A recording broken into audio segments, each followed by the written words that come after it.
first, yeah. Let me actually.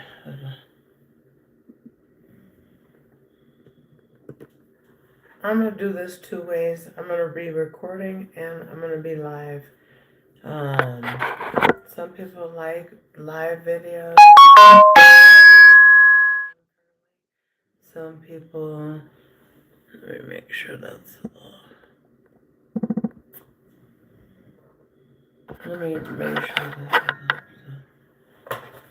Some people like live videos. Some people like videos that are just straight to the point and that they are just recorded and they're step by step. So it really just all depends on what you like, because I am doing it both ways. I'm live and I'm recording. So the first things first, I'm gonna do.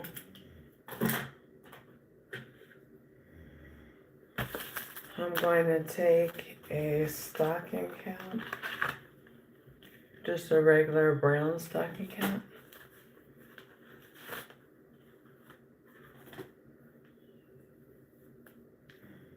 And I'm going to place it right on top of my hair. My daughter braided my hair back for me, so that's the good news. So I'm going to put it on the top of my hair because I'm not going to wear a relaxer anymore that I know of. You know, I'm a chameleon, so I could change up at any time. We know how that go, right? So anyway, I'm going to put this cap on. I'm going to try to tuck my hair in there.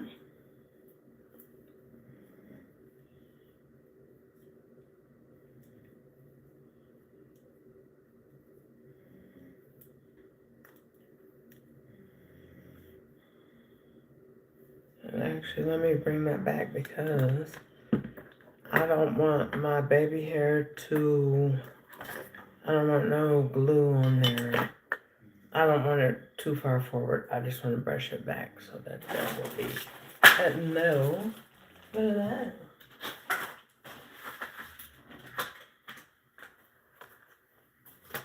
that. And I'll show you guys. See, this hairstyle is in my mind. I made this up in my mind. I have never done it before. I have done a quick weave. I've done something similar. But the way that I envision it in my head, I've never done that. So anyway, we want to brush that back out of the way because it's already getting thin. And we don't want it no thinner. Now this shouldn't take me too long. I'm thinking it may take 30 minutes. No, about 45 minutes to an hour. So if you guys have the time, then stay with me. But if not, I understand. It is the middle of the night. So the first thing I'm doing is taking this Milky Way. And this is a 27 piece weave hair. And here's how it ends up looking. 1, 2, 3.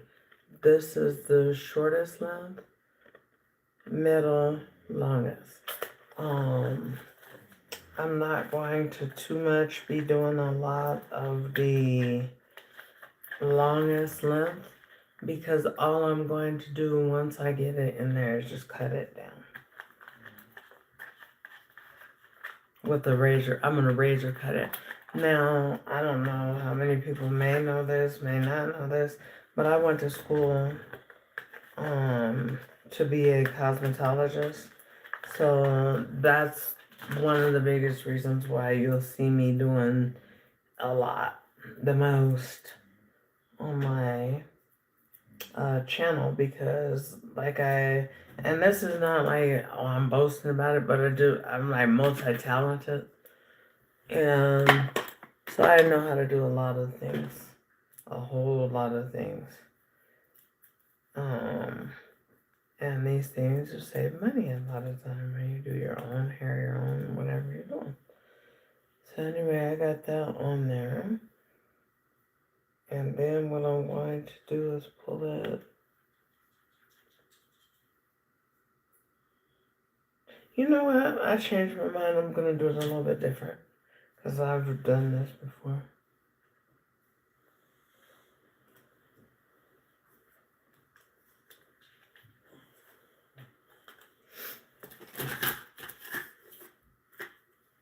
Okay. Instead, I'm going to actually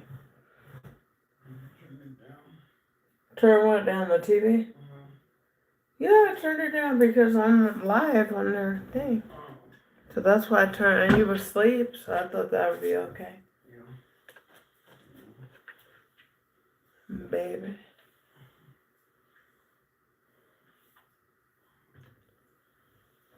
Oh, here. So this is a protective hairstyle shield. And instead of me going on the outside of the stocking cap, I'm going to go directly onto the hair because I feel most comfortable doing it that way. If I could open it and I don't know.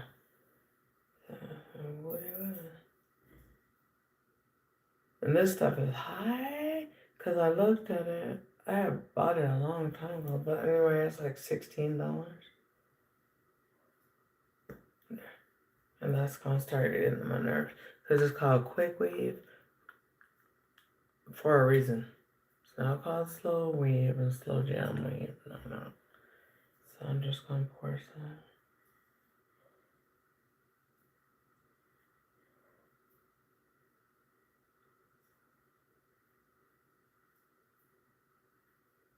Yeah, and this is, I've never used this before. Usually what I have used when I do my quick weave is some Got2b glue. And for some reason, I like that method, but my daughter, she likes this method, so I'm just going to do this method. With this stuff, this expensive stuff. But Got2b glue is high. It's expensive too. So anyway, we're just going to kind of...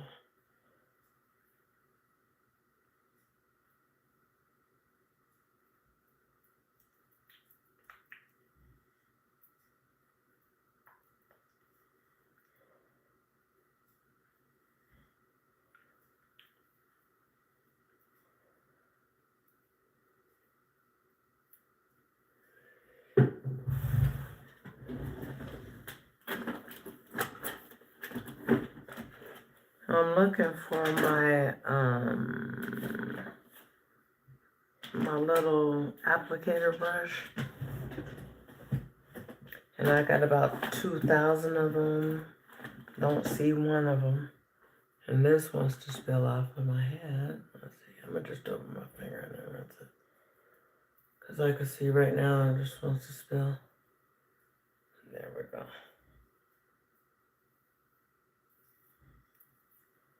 Now, something that this says on the directions is to, once you put it on, it says to completely dry it. But that's not what I'm going to do now that I have it on the underside of the cap. I'm not going to sit there and sit under the dryer because, like, you know, we do know it's the middle of the night. So, with it being the middle of the night, I'm not doing it. What I will do is after I have the quick weave all in and set up and stuff the way I want it to be, then I will go under the dryer. And I'll sit and I'll let it, you know, just kind of set in. But I'm not going under there now, going back and forth, you know, because that is not necessary, I have found.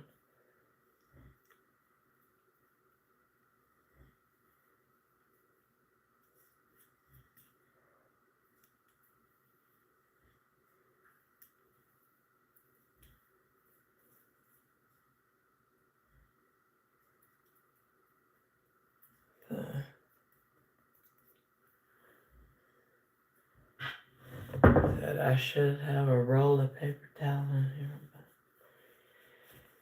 but I don't. So anyway, now that we have that in there, yes, it is damp.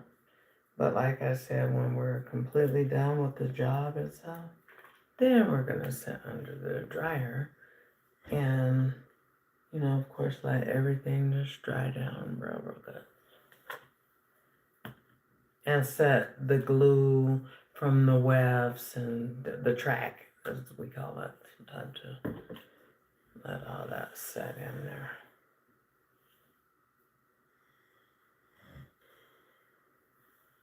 I kind of want this to lay flatter. So I'm gonna just kind of tuck my finger under there.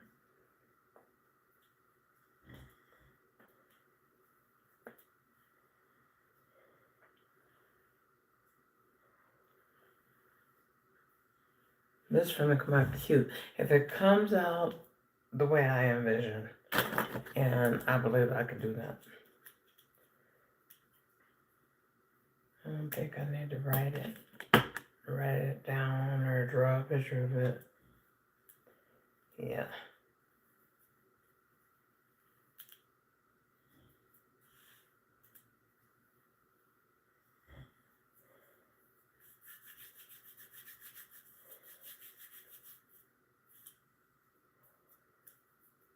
That glue dries fast because it's already dried on my hand.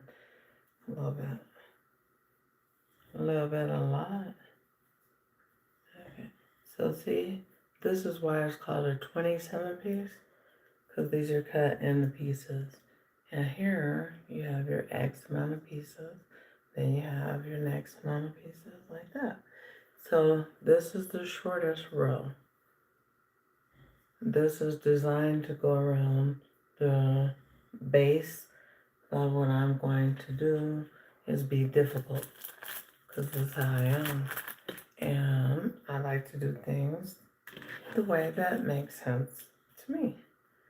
And besides that, I want a little bit of wispiness to kind of come down there. That's what I want. I don't want it to be like shorter or anything like that. And you know what? I may take the longest one. The longest part that goes at the top. And actually put a couple of pieces at the base of my neck. Because that would be cute. To really give it a wisp. Because after I'm done with putting it in, then I'm going to cut it, I'm going to razor cut it, and I'm going to give me some layers in there because I'm going to do a regular, like a longer piece that is going to be more of a swoop, which we'll get to. So this may take like an hour and a half.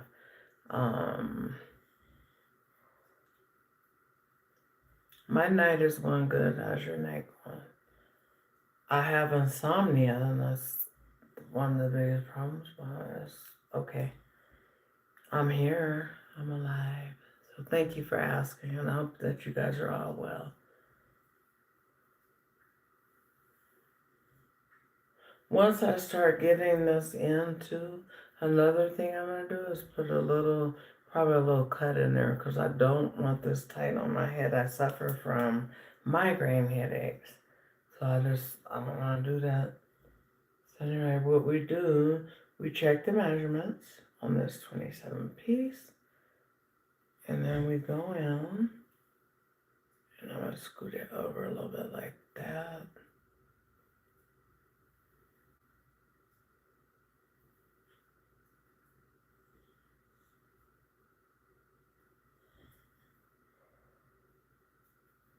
Yeah.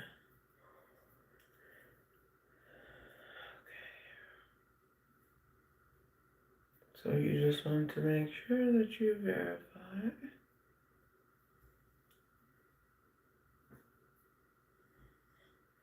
And I'm going to bring it up to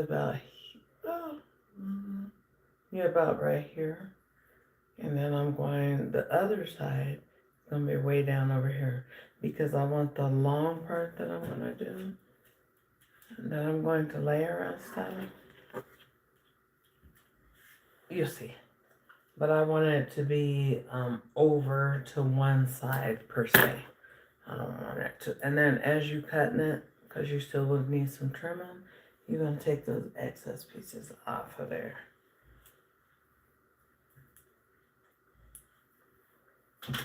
See? Just, that's all.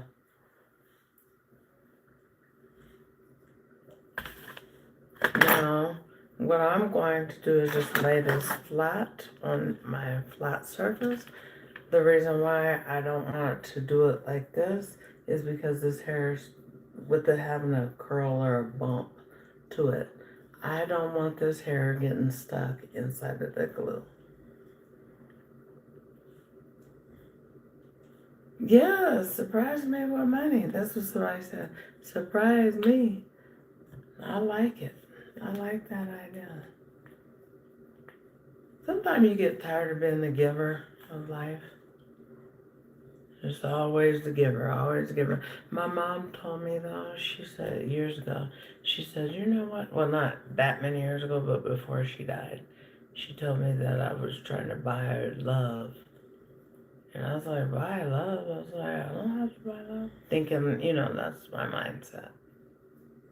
And she pointed out, how I just give, and I've always been like that. And then she just felt like, maybe was I trying to even buy my kids love, just different people love? Because I'm the type, like, I'll give you anything. The clothes off my back, the food off my plate. Like, I know I'm lying. That's not, like, once again, that's not a toot, like to toot my horn or anything. It's just what type of person I am. But I don't feel like I'm trying to buy nobody's love and all that. I just feel like that to share things and money and food and clothes, whatever you may be sharing. You can even lend your ear and you don't know the effect that could have on somebody. But what I am saying is that it comes and it goes. And even when I have like given people my last money and stuff like that, it always came back to me. So I think that's maybe why that's a pet peeve of mine, is because, and I also seem like the people who is the most stingy always want something. They always want something. So anyway, we're going to take this, we're going to hold it as taut as we can, which means tight in the beauty world. And then we're going to carefully, because we don't want the curls to go and get stuck to that glue. So we're going to go under there. And I'm going to drag it a little bit.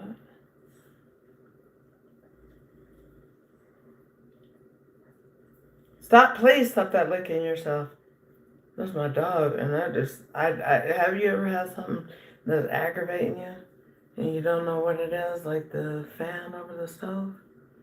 It's aggravating you, like a certain noise or just whatever. And then when you turn it off, you're like, oh, that was like a relief. Well, that's what it was. He's getting on my nerves with that. Sheesh. I understand dogs clean themselves, but you got a whole bed in there and all that, so I'm not gonna do that. Partner. Okay, so we have that a little bit over further.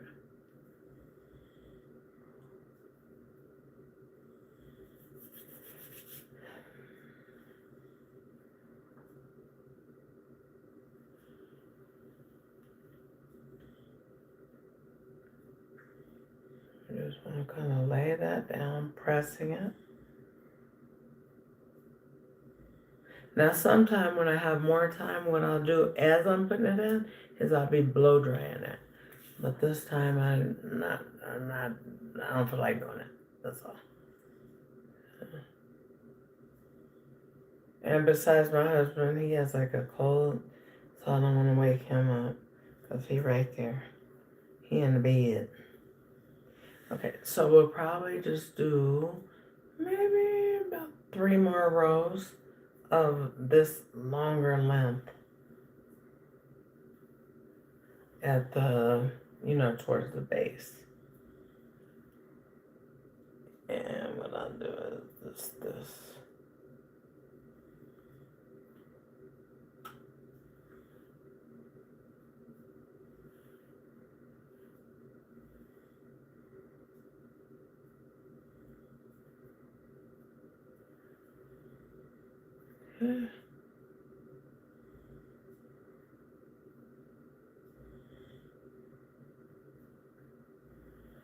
Well, where's that money that you're going to spend? Lord knows I would like that. I'm waiting for the surprise.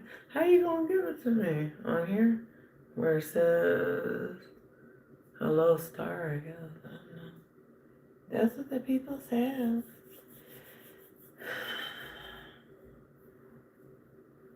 Now this next 2 rows, I think I'm gonna go side to side. Perhaps. No, I'm gonna go all the way. The reason why I had to make that decision is because of the fact that if I go side to side, then that gives me the more of the wispiness that I'm gonna be putting in there, but then my sideburns are not gonna be as long.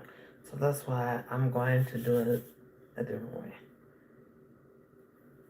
Everything makes sense when it's not on paper, but when you put it on paper, it don't make sense like that.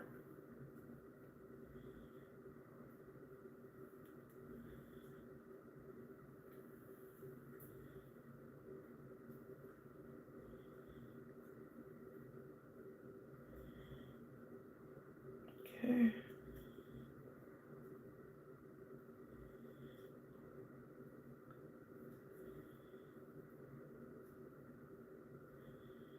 Yeah, I'm glad I do know how to do my own hair. Here's what happened, y'all. So this lady, she could do hair real pretty. She specialized though in relaxed hair and it's whatever, right? At that time, I still had a relaxer. This by now it feels like it's been going on 3 years ago that all this happened. The story that I'm telling you guys. So anyway, she squeezed us in at the last minute. I was getting one of my daughter's hair done because my daughter has extraordinarily thick hair. And the lady had never did her hair before. But I know how it's hard to do my daughter's hair, and she's tender-headed, and getting on my nerves a little bit, so like I didn't feel like doing it. That's all. And so then that's why I took her to this particular lady. When I took her to the lady, I also asked for a haircut for myself. At that time, I had pretty hair. My hair has come out a lot after I've had this weight loss surgery and stuff, right? And then just what weight loss that's a symptom or what can happen. So anyway, I asked the lady just for this little haircut. And she went in and she gave me some pretty layers. I had a China bob. That's my signature hairstyle, right? And so anyway, I turned around and I gave her like a 50, maybe even a $55 tip. And I meant it. Because, I knew how thick my daughter's hair was. I knew it was the last minute. And so on and so forth. But the next time that I took my daughter back there to get it like gone over or whatever, no relax or nothing like that, just to get it washed and styled, she charged me the same amount that she charged me when I got that full virgin relaxer and this and that on my daughter's hair. She charged me that same amount.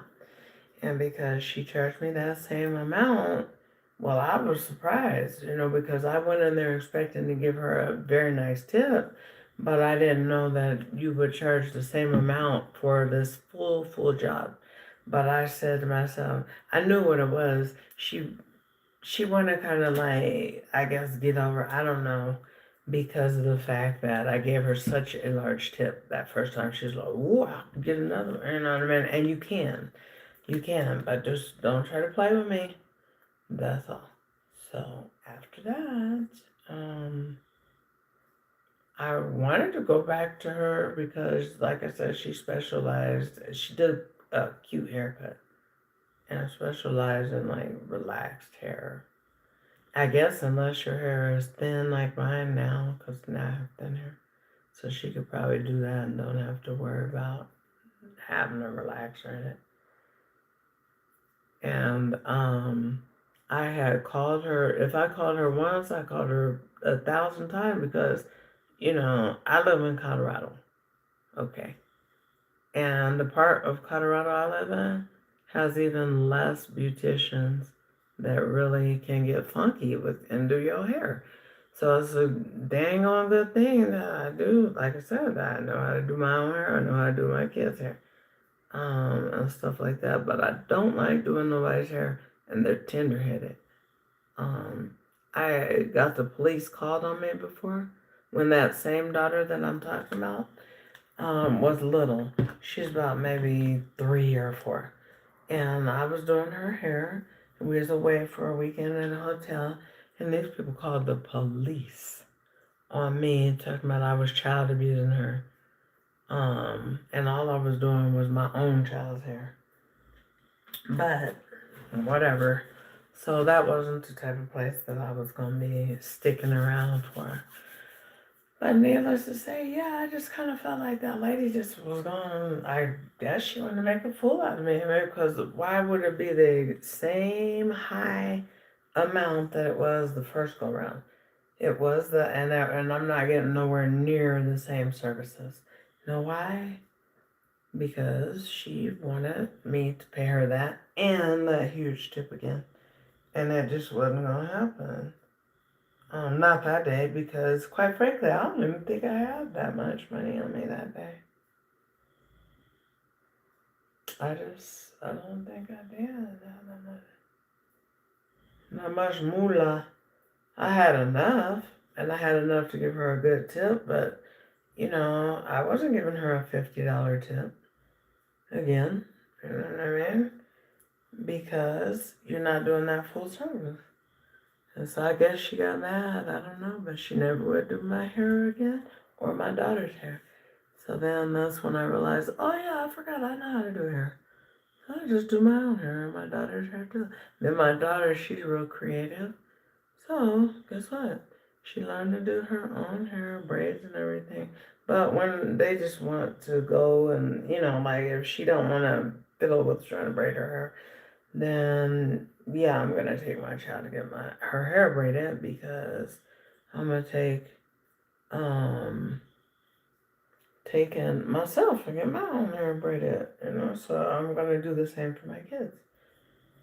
They are gonna look as nice or better or whatever. So anyway, there's where we are. And we're just gonna keep on layering it. And then this looks like it's gonna be like fluffed out like that, but it's not because I'm gonna go in and razor cut it and shape it flat to my head.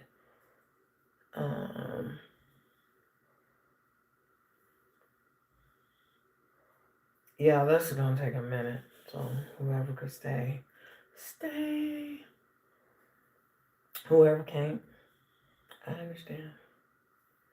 But anyway, I think I'll do this little row here because I just kind of wanted that more of that length at the base, the nape. That's what it's called in like if you're doing beauty school and stuff. They call stuff different. You know what I mean? And they don't say neck, they say nape. They don't say pull your hair tight, they say taut. So we learn differently. Anatomy, some biology, some chemistry. So, I mean, going to beauty school is not exactly like, oh, that's nothing at all. It's just like, you gotta really actually, there's things that you gotta learn in there, or you don't get no license. So anyway, now, what I want to do is, as I hold it, I want to make it flat, because I want to take on that shape, that flat shape. Although we're going to trim it down with the razor cut.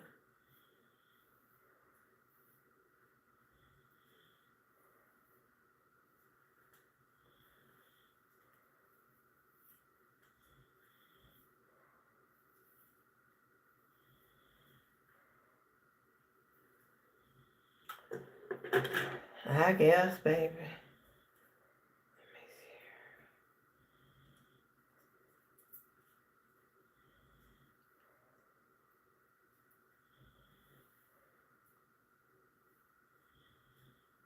We're just gonna keep going. But so that's why, they'll try to get over on you out here rather about anyway on braids on everything. I got one, maybe two braiders that they don't try it, but this one, I went to Denver and me and my girl stayed. We had to get three of our heads done, and it was three braiders.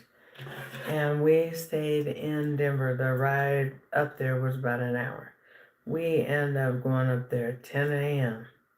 and did not leave until 3, 4 the next morning. Well, you know what I mean? It was like ridiculous at that point that the wires are taking so long. And then I explained to the lady, I was like, tell them the truth of the matter. Hey, I got a bad back. I can't sit a whole long time. I'm not here to rush you, but how long are you thinking? Oh, it'll take 4 hours. No, okay, that's a long way away from 4 hours. I mean, it just sure is.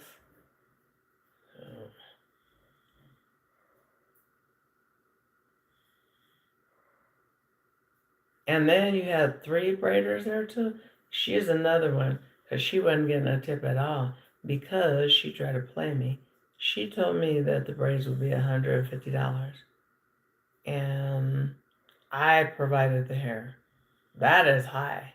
That is real, real high. But sometimes I just feel like people from different countries, they may, some of them, not all, because I got two people that braid my hair, and they're just real honest. They are honest about how long it would take, honest about how much it costs and everything. But this lady said $150 per head, and that we had to provide the hair.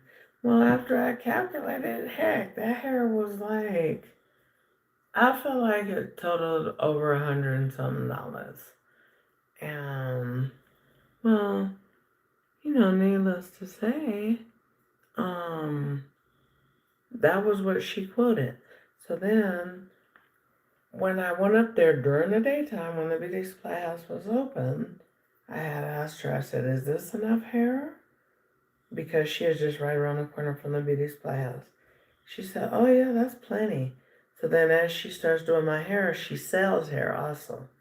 So then what she ended up doing was charging me $20 for a piece of hair to add in that was about this big. $20 is what she charged me. I was like, yeah, you won't see another dime from me? Nice lady. I thought she was a nice lady, but I just think that's manipulative. And still, like, that's some master manipulator, like, oh, she don't know. You know what I mean? She don't know what's up, so let me just charge her extra and excess is to me what was charged. It was just excess, and that's just like, what? So we're just gonna keep on adding those little,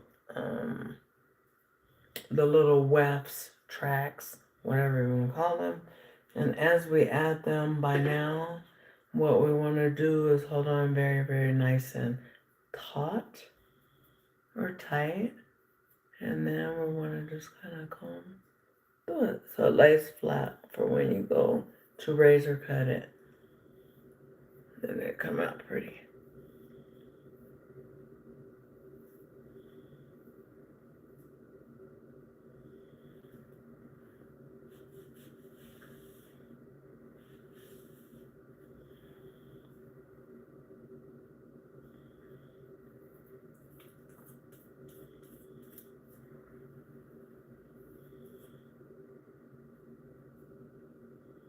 But yeah, so basically in Colorado Springs, people, they try to get over. They do. They really try to get over because they know that there's not that many braiders out here, so it's not very competitive. Um, like you can find a braider on every corner. You may be able to find the weed store on every corner, the liquor store on every corner, but not braiders and beauticians and stuff. You can find nail shops on every corner now. But I've been getting my nails done since I was like 15 years old.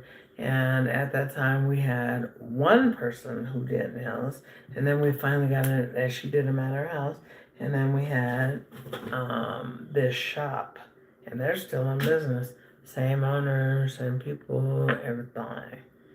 Um, but when we didn't have options, and I was only 15 years old, and so that was what, 36 years ago.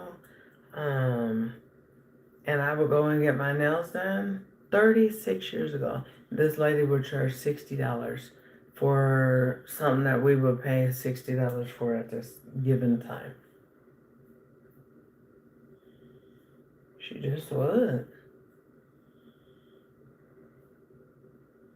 She would charge that much because she knew she didn't have nobody else. We didn't have nowhere else to go and get our nails done. Well, I didn't. I don't know who else was getting their nails done, but my mom always made sure I had my nails done, my hair fixed, like for real. My mom took very good care of me. Well, my parents, but my dad had passed young when I was young. So,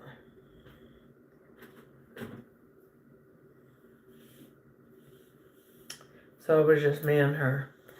And I was kind of like raised as an only child or something like that. A lot.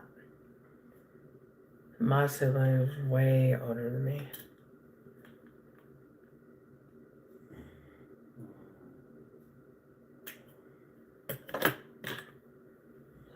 Remember, we just, as we take these little pieces out, boom.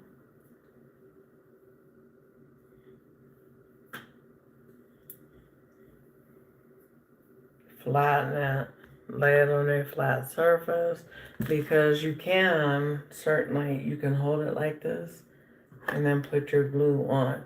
But I have a concern. You see how that hair is like curled? I have a concern if I do that, then it's gonna get stuck in there like the way that I may not want it.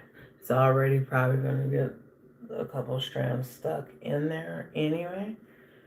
But as you lay these tracks, get them close. Make sure you're getting them nice and close to the ball.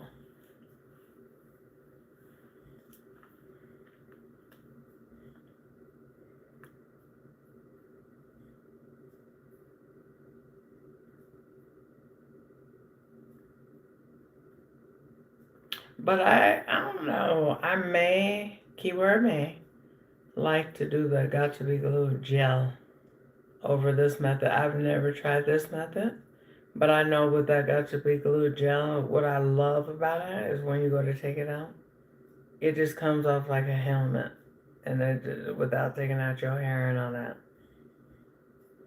But I had this particular stuff, the cap, the heat cap, or I'm sorry, the protective cap. I'll show it to you guys again. I'm trying to get this glue in an even line. Okay, there.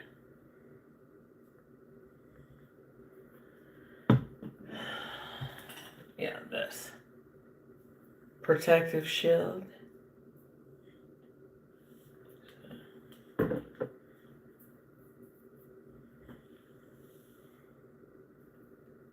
So on that, as you go, just kind of just making sure you don't have any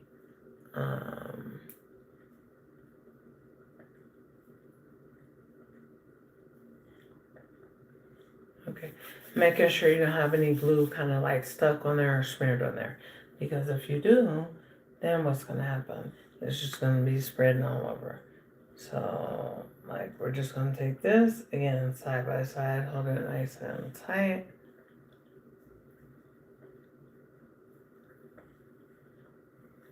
by those edges.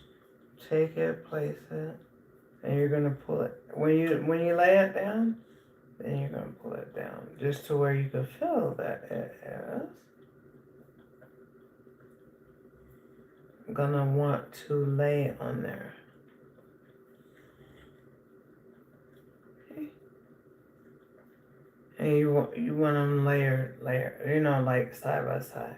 You don't want them spacious and spaced out, because if they are, see, look, this is why every now and then you want to be wiping them hands, because you don't want it in the hair itself. Please stop licking. I can't take it. You could go out there and get in your bed and do that, but not here. Can you stop doing that, Junior? Junior, stop that licking. Please stop. Go out there and do that. Amen. Okay, that part, this piece went over too long. So we're just going to lay it down right at that. Yeah. You know what? Stop. That's annoying.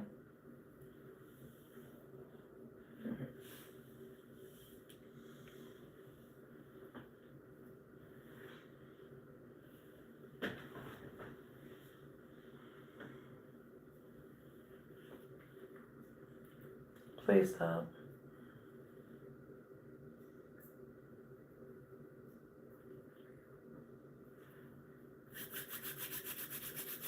Rub any loose glue.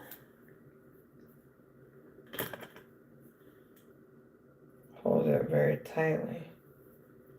Comb it flat. And what we're doing is two things. We're making sure that it takes on a flat shape, and that if there is any glue, like right there, I can feel some. If there is any glue in there, we could just kind of comb it out.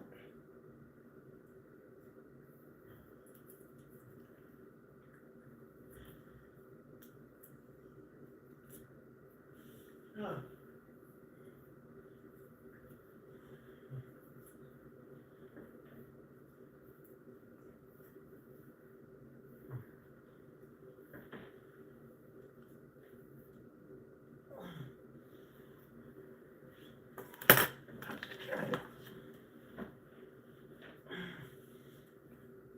You okay?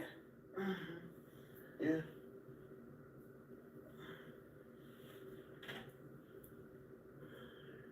You okay, partner?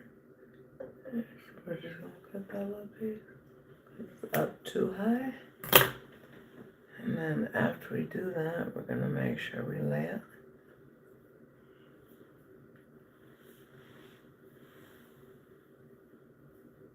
Lay.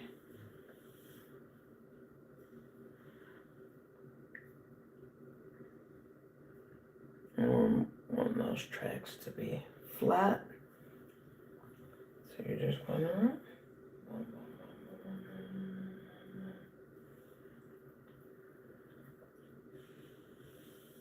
and then we'll just move on track by track.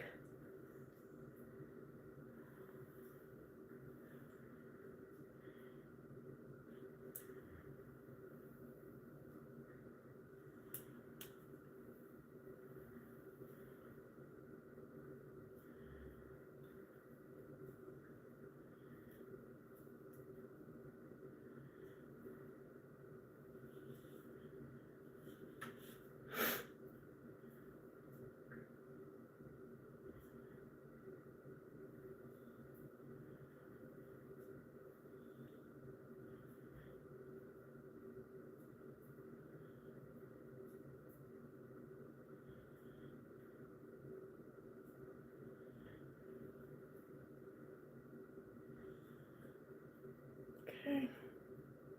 Cut that little tip off. Of course, repeat. Glue, lay, comb, glue, lay, comb.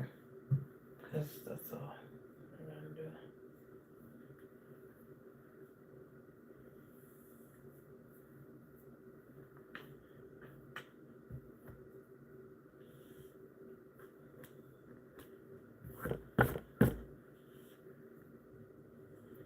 I'm getting that glue up because you don't want no glue, like getting on the hair itself. It's just gonna be too hard to comb through. And then razor cut and all that, it ain't it. It ain't gonna work. Just be careful. Like I said, this would probably take me 30 minutes. Well, I lied. This is gonna take 2 hours. So who can't be there is like, that's awesome. Who can't, I understand because I'm also recording so that you guys will be able to watch it, edit it down. Right now it's gonna take all that time, but after we edit it, it's not.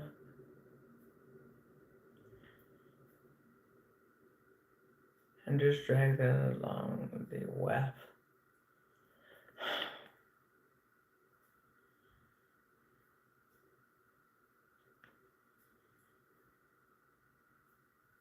I'm surprised there's people up at this hour. I guess I'm up, so why would I be surprised? Everybody got insomnia like me, I guess. Some people got insomnia like me. Who got insomnia? If you have insomnia and that's why you're up tonight, then comment that that's why you're up. But if you're just up, like you're a night owl, some people are at work. So we'll see. So I just put that over there. No hair fiber, no lint fiber, nothing.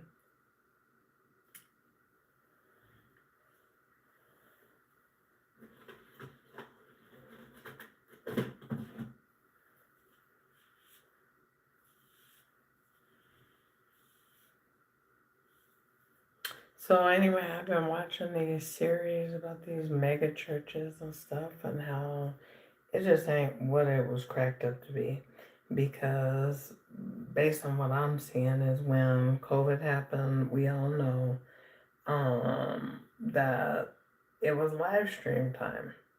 It was even live stream time when it come to doctor visits. So you know, it was just the live stream, and all that good stuff, right? And so then these mega churches that had, like, especially they were saying, I think they said Joel Osteen's church seated 16,000 people, the biggest of all of the mega churches. And when apparently what happened was when people started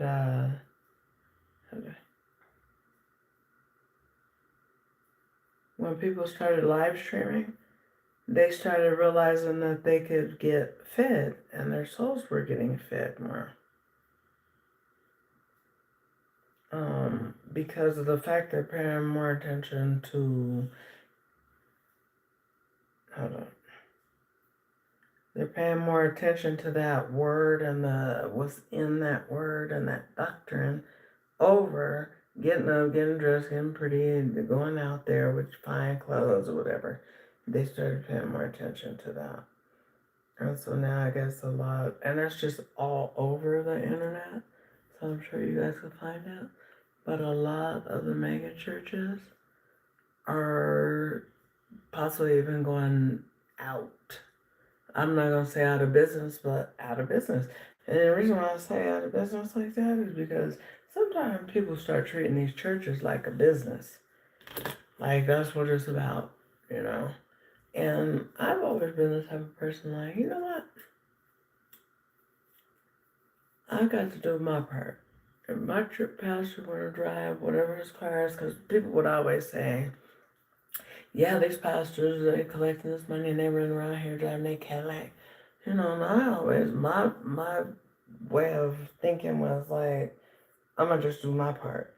And if that's what they want to do, as long as they're not misusing this money and, you know, all that stuff, with me knowing that they are. That's their business what they drive. Because, you know, it's just a thing. But now that I see that these churches are turning, well, not all of them, but a lot of them are turning into businesses. it is kind of like rather like sad that people don't really want to go to church between being church hurt and being treated like a number. Because in a mega church, 16,000 people, the pastor probably wouldn't even know. Um, Personally, nowhere near. So how could you personally interact with these different people? 16,000 people? Like I said, I'm just using him as an example. Like, dang, 16,000 people? You don't know them people. You know what I mean? Which like, oh, hi, ma'am, sir. You know what I mean? I don't know how that actually would work out to go to. I wouldn't even want to be a member of a mega church because of the fact that it's so impersonal um and all that good stuff. I wouldn't want to do it. I wouldn't have my family to do it um because it's just not for me.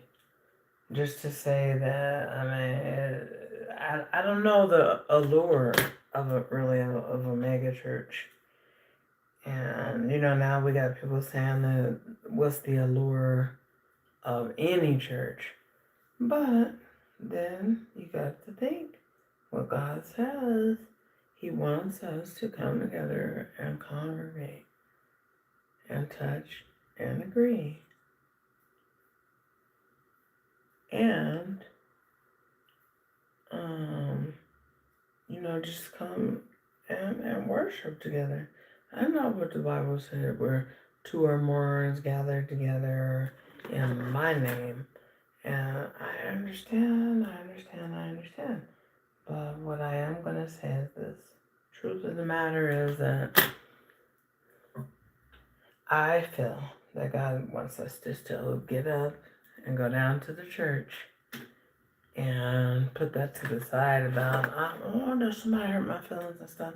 I get my feelings hurt all the time by people in general. People from church, people from this place and that place. My main refuge is gonna be my house. And it doesn't hurt that my husband is a minister, so I mean, if need be, we study from home. But I don't think that that's always something that needs to happen. I think also it is important to pay your tithes at least somewhere. Make a charitable donation somewhere. Do something like that. It is important. To me, it is important because that's what we should be doing. And then another thing about it, quite frankly, money comes, money goes. Things come, things go. It's okay. Put some money in church. One of my daughters, one of my older kids, last year started being very, very mindful of going to church and being diligent and reading her Bible and paying her tithes, and so at the end of the year, when you pay your tithes, I'm sure all churches like this, but you get the paperwork showing what you paid or whatever, right?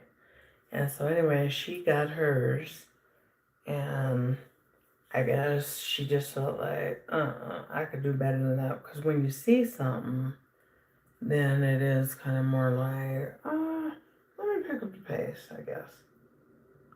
And so that's what she did. She picked up the pace. Well, she ended up getting divorced this year. She had been married for almost 3 years before she got the divorce, or somewhere around there, right? And so she had turned around, and things changed. with your finances and when you're going through that kind of stuff, right? But what she did, she got stronger in her faith, in her walk, in her talk, in her studies, in her prayer life. And it was like something that you could just tell.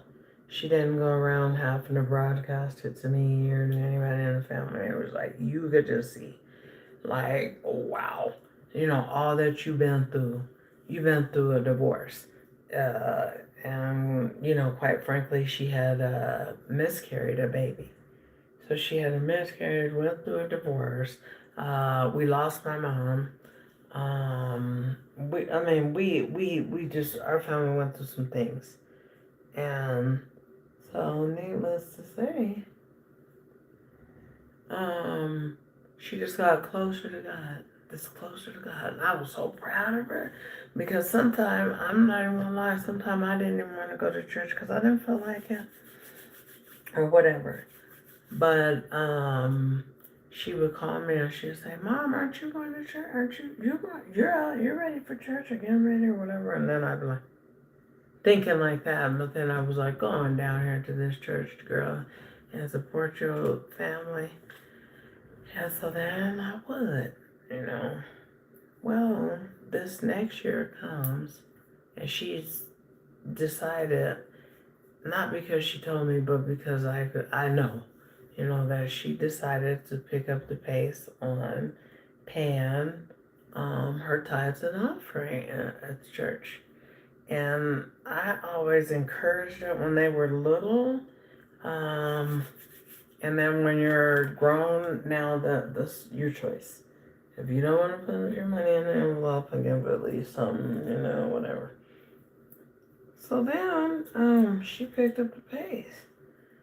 And all of a sudden, my child, who has been through a divorce, which means less money in the house, all the bills on her, all the responsibility on her, one person now, from one person to two person. But it kind of feels to me like it was always one person. Because quite frankly, my daughter wasn't getting the help that she should have been from her ex-husband. She just wasn't. I don't feel like he was helping her like that. I think he was taken from her. Because my family is like, we're givers. And even givers get tired sometimes. But this year, so she just got at a point where she was like, I don't even know what I'm gonna do for Christmas or anything. We do a white elephant, and usually my family is the type like everybody will get a gift from most of the people who participate. Some people always, I can't participate. I got them alone. They ain't never got no payday, like my mom would say. You don't never get paid. Come on now. But anyway, my daughter this year, I knew it was hard for her because she said, let's do that white elephant where you just draw a name. And then when you draw the name, then you give that gift to that one person. I've never done it before, but I've heard of something similar to that.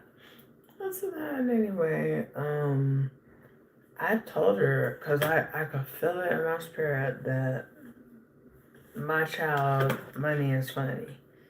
And all I could think about was, how am I going to help my child? Because that's what we do.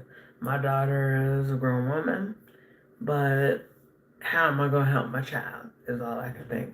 Hold on, y'all. Let me blow my nose. Oh, hold on. Let me blow my nose.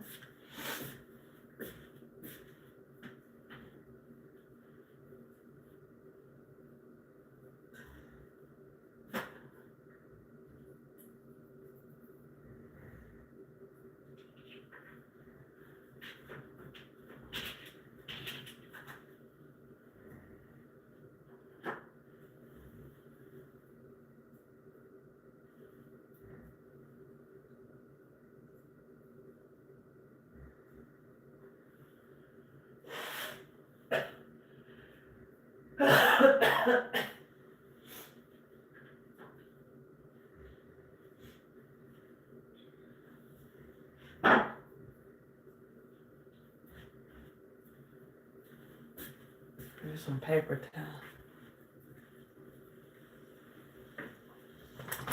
You okay? Is it getting better? Am I bothering you?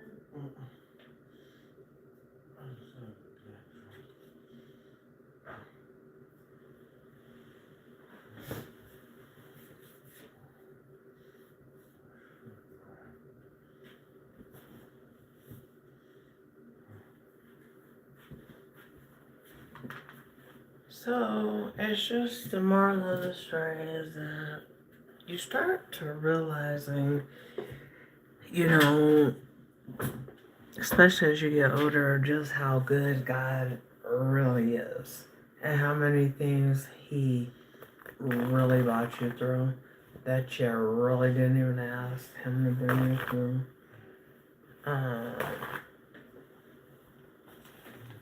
But He does. Tonight, you're being protected from something that you'll never know what is going to happen. Because that's what I feel my God do for His children, which is us. But needless to say, going back to my daughter, she picked up the pace, even though with less money. And you know, God can do more with less a whole lot of the time. And apparently that's what He did. Because he made a way for her to, be able to. She had lost a lot of weight going through her divorce and stuff. So when she had lost this weight, what does that mean? You need clothes. I need some new clothes. Oh my gosh. Because your stuff don't fit. And and I would of course help her and get her some stuff too. But God made the provision for everything she had lost. He gave back to her over and over again. And that's just what He did. That's what He did for my child. And then if you're going to do that, get out. Stop doing that. Don't do that. I can't take that noise. And here comes holiday time. And my daughter had been paying like this big old copay whenever she went to the doctor. And I told her, I said, you got big time insurance. I said, that does not sound right that you would have to, pay this big giant copay. I ain't talking about $20, but even if it was, it's just like, dang, why, what's up? And so anyway, I said, you better call and get that straightened out. You need to call and talk to somebody. And she took my advice. She called those people. When she called them, she had an overpayment, almost $1,000 of an overpayment. Now here she is. Not only is it Christmas time, and she likes to celebrate just like anybody else. She likes to put smiles on people's face. She likes that we're givers. So I hate how curly this piece is. This piece may not work. It's a little too curly.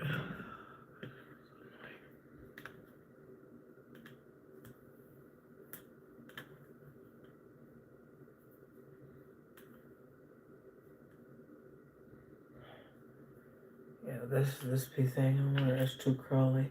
And it's just gonna dip right in. Right on. It's gonna dip into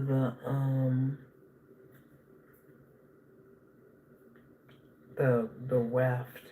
I'll show you guys what I mean. If it's this curly, that what I'm going to show you, just skip it. Just go ahead and do another piece because it's too. See that? See how curly that is? That's just gonna stick right into the blue, and that's not the goal. It's not the recipe. I'm trying to make sure that this is what I'm doing, want to do. Let me see here.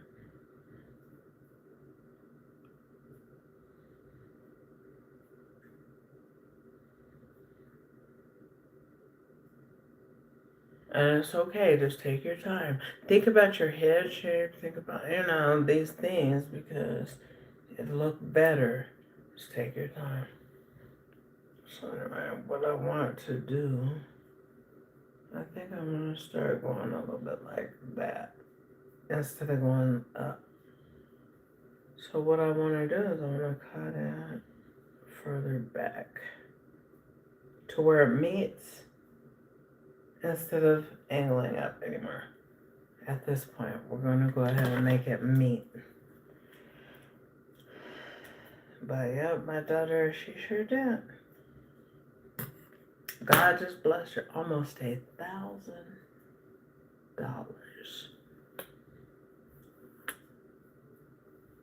People say all money ain't good money when they're talking, especially I feel when people were talking about illegal money.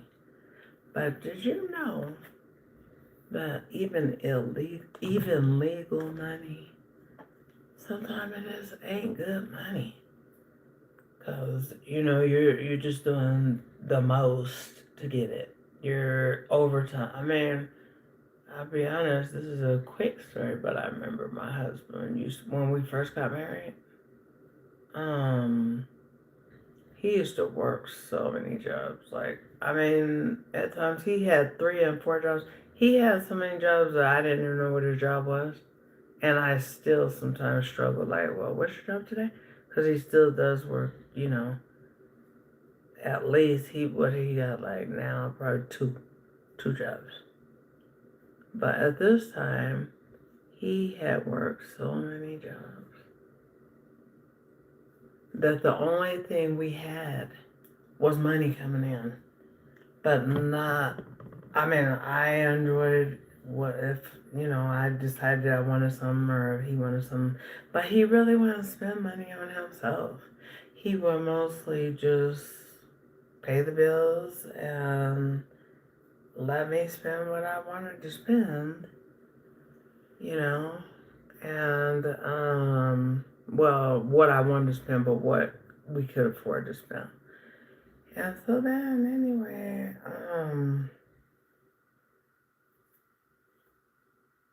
I became lonely because what about date nights? Most of the time, it wasn't no date night. It was the money for a date night, but where's the date night out? It was just a lot going on. It was really a lot. With that wanting so much money, and then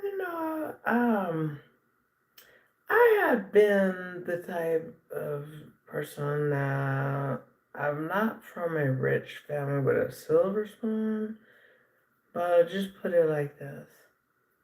By the time I was 4 years old, going to kindergarten, my dad was already retired because my parents were older. When you're older, typically, you probably got a couple bucks more and you're more established to where you could do things and give your children more than if you have a baby when you're a teenager or just really young. And so my dad, like I said, my mom was for the most part a homemaker, but she did little things. She did stuff like she babysat. She just did certain things because she had her own, where she liked to have her own money like the rest of the women and just people. We want to have our own money and we want to have it our own way and stuff like that. We don't want to be dependent on nobody, no matter how much you love them. I love my husband dearly, but I want to have my own money. It's a more comfortable feeling, and it makes me feel more proud to have something to contribute to my family. Is one of the main things. So this man of mine, I mean, the way he was working was crazy. It was just like, we had started being like ships passing in the night. And let's see, that has a lot to do with wanting more and more and more money. Because all money ain't good money. I don't care how legal it is. I don't care your degrees. I don't care where you're working. I don't care how much you're getting paid hourly. Sometimes it is not that good. Memories are good though. Sharing memories are good, and spending quality time together is good. But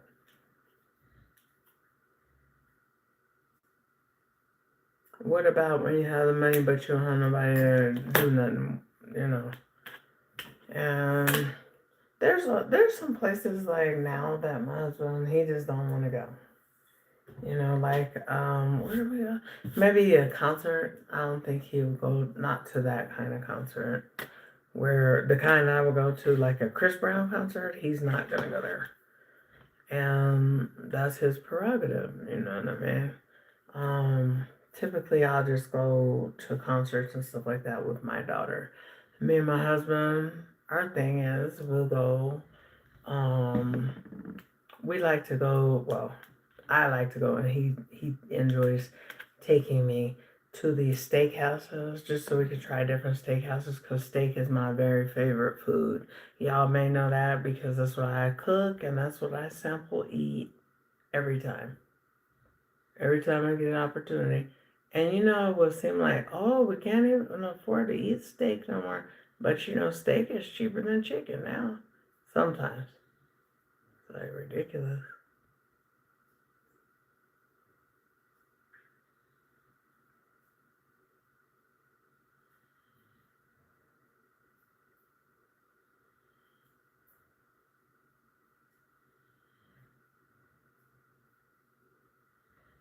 I gotta be quiet. I'm putting that glue on there, and you know how that is. You may say something and cause your arm to skip a beat or move. So then, now we're just gonna kind of let that glue set on there for a second.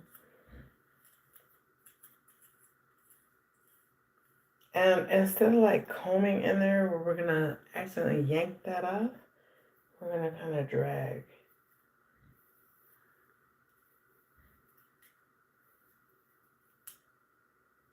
Remember, we're doing two things. We're shaping it already before we shape it, and we're making sure we comb out any excess glue. Excess glue is almost going to be inevitable. You will probably have some.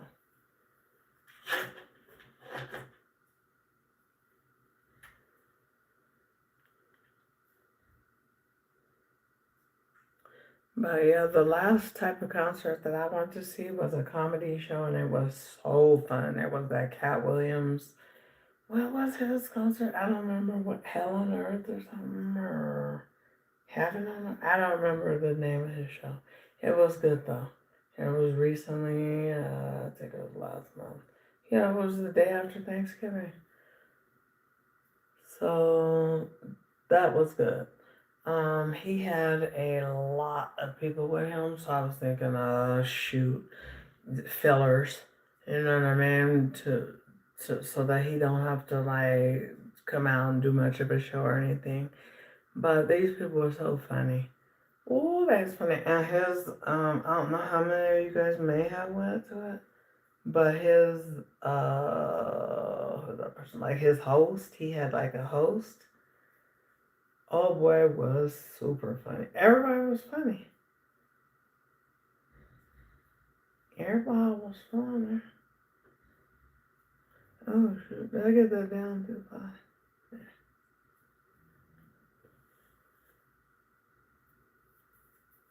So I don't get in the actual hair. Wear some of or whatever. This is one of my Shake It by Gina shirts. that I had made. And what I've been meaning to do is actually send these out to you guys when you guys place your order for the Shake It seasoning. ShakeItByGina.com. Very, very simple, straightforward.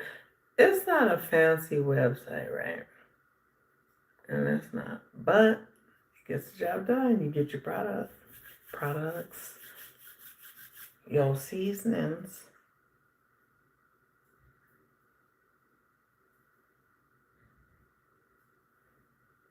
See, we're just kind of like, and see, it's just still more and more glue is coming off. So that's why we're still gonna be careful. We're gonna pack.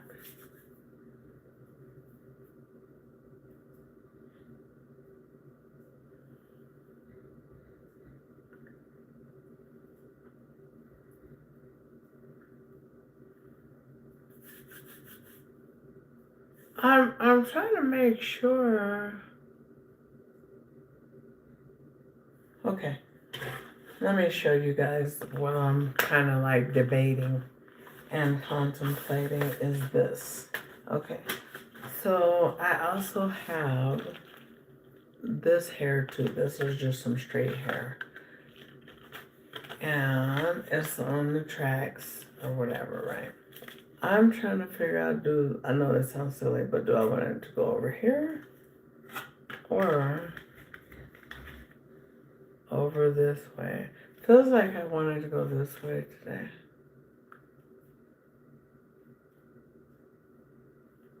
But this one would be cute because I'm gonna cut this into layers.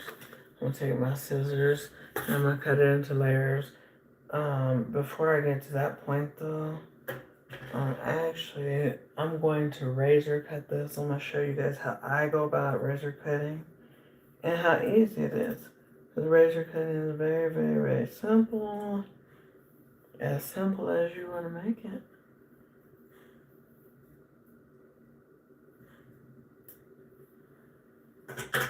Hold on, baby. Oh.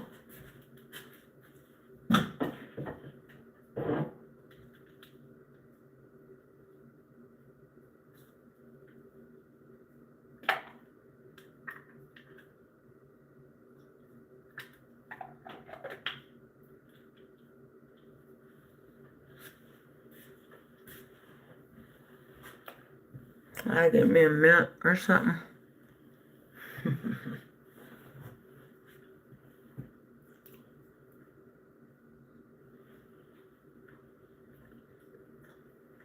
Piece of candy or something. Stop doing that.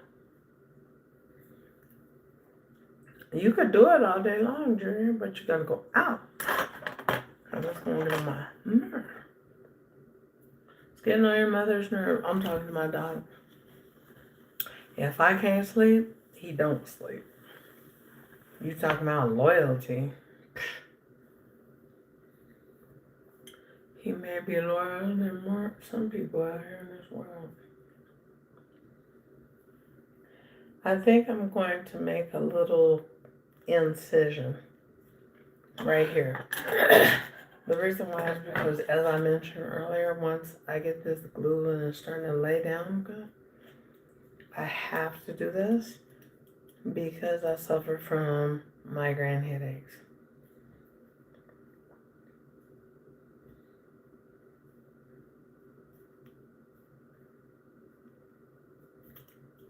There we go. Whew. That felt bad to...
We're just cutting off the little end pieces if they look a little bit weird.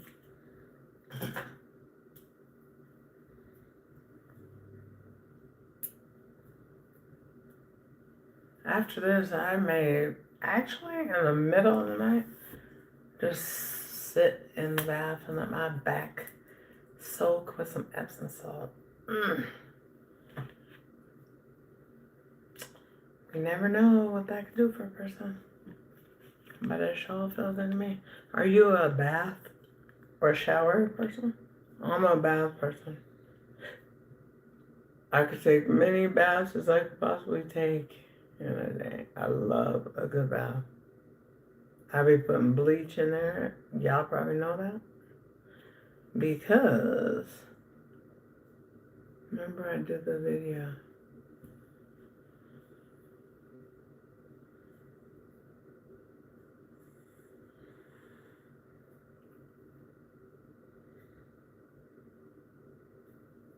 I did the video of how you just put bleach, just a little bit, in your water. So, how are you guys doing? Okay. So I'm not trying to be funny or nothing, but when this video started, or like near it, I'm just wondering why this person would say this. Because it's happened before. My pet peeve, I don't like those stingy people. Stingy people, to me, always want something, always have their hand out, always need something. They're so stingy that forget money, forget something, like that is of financial or monetary value or something. No, they are so stingy sometimes that they're selfish to where they can't even lend you an ear. You could be having a problem or something, and you can't go to them and talk because they don't want to be bothered with you. They're not there. They're not there for you, whatever. So I did say that, and so then somebody had wrote. And this is not the first time it happened. Somebody said, you need to work for your own. On that video that I had made saying, the one when I said, black people are jealous of other black people, blah, blah, blah. It's been, however many years ago it was. But people still come for me on that video because for some reason they're thinking that I'm saying that I'm reaching out to other black people to do some certain things for me or help me financially or anything. The deal is, I thank God that I'm not in a position where I have to. But what I will say is this: what if I did? I should be able to. You should be able to. You should be able to, instead of, trying to figure out, these 50 million different things and resources when what's up with your own people?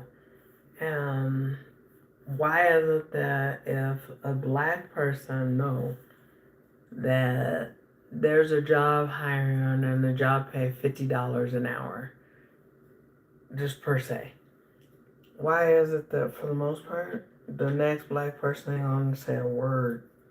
They'll put in their application, they'll tell their immediate family, but they ain't gonna share that with you, and you be their best friend. So that's what I mean. When I say stingy and selfish, that's exactly what I mean. Some people can know that something was on sale and know that you need it. And you think they're gonna tell you? Absolutely not. Ooh, there's a piece of glue stuck in there. No, they're not gonna let you know. I had a house fire years ago. 10 years ago by now, almost. And when I had this house fire, child, I had to replace all my stuff. All my kids' clothes. Because it wasn't so much of the fire. It was more so the fact that it wasn't so much the fire, it was the smut and the smoke smell that got all in them kids' clothes and stuff, and our clothes, furniture and stuff. I mean, it was a lot. There was a lot to have to go through, but this I had to stay in a hotel for a while. This person that I know, I would say friend or something, but I don't know what they are, cause sometimes you be their friend, but they don't be yours. So that's why I don't know how to like describe this relationship.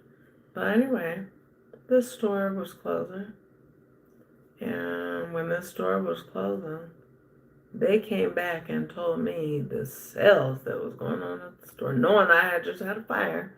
I had 3 little kids, well, 4 actually at that time with me, minor children. Do you know how I could have used the resources just for somebody to say, oh, this store's going out of business? So the person came and they told me, oh, the store done went out of business. Oh, everything there was 5 cents. I'm just saying as an IE, but it really was like everything there was like, I think they said 25 cents for everything. That was the sale just to clear out because the business was going under. Yeah, so anyway, I was like, oh girl, I was like, thank you for letting me know. I was like, as bad as I need to get some shirts and clothes for these kids, because it wasn't like the stuff just got burned. It was just that we needed some stuff. And so then anyway, guess what she said? Oh, that store closed down. That was the last day, was yesterday. Then why are you telling me today? You know what I mean? So that was one of the moments that I realized how people are, and they just be sitting up there hating, don't want you to have nothing, want them have everything, and if they do want to talk to you when you have a problem, so that they could, some people, not all, but so that they can make a joke of it or feel better about themselves.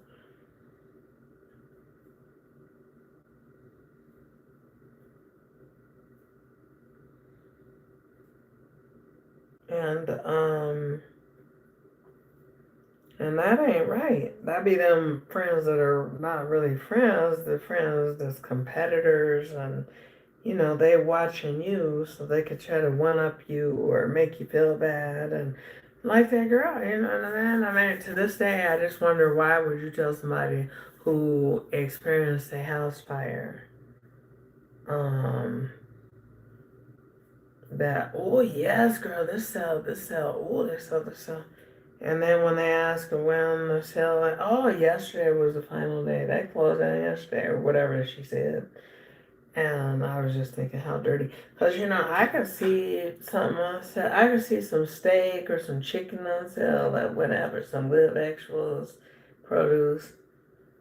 And I can see that kind of stuff. And you know what I'm going to do? Put it on social media. Hey, yo, this is on sale. Get yours, you know what I mean? Because there's no need to be a hater.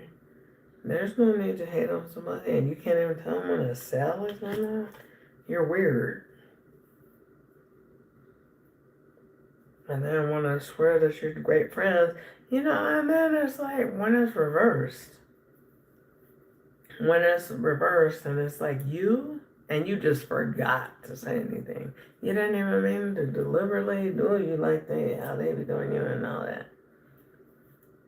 And then all of a sudden, everybody gets mad. You the bad guy. You the bad guy because you didn't tell them what was up. You did not inform them. And so therefore, you ain't it. You're not a good friend. People don't understand though. What did the Bible say? It said, you got to prove yourself friendly. You know what I mean? Not mean. Not defensive. None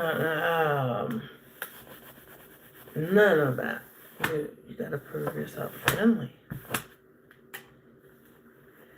And with that being said, how are you gonna be evil but be friendly.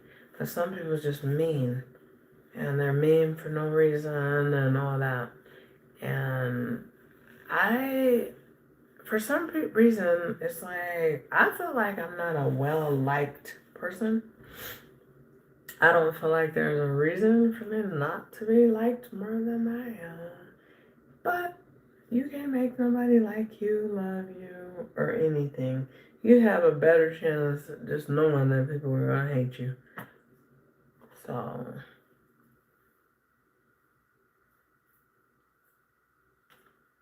with that being said, you can't make nobody be your friend just because you're their friend. Leave them alone. Leave them alone. Because you know what? I'm at the point where I'm realizing all my friends live with me. And if my friends don't live with me, they live in my heart.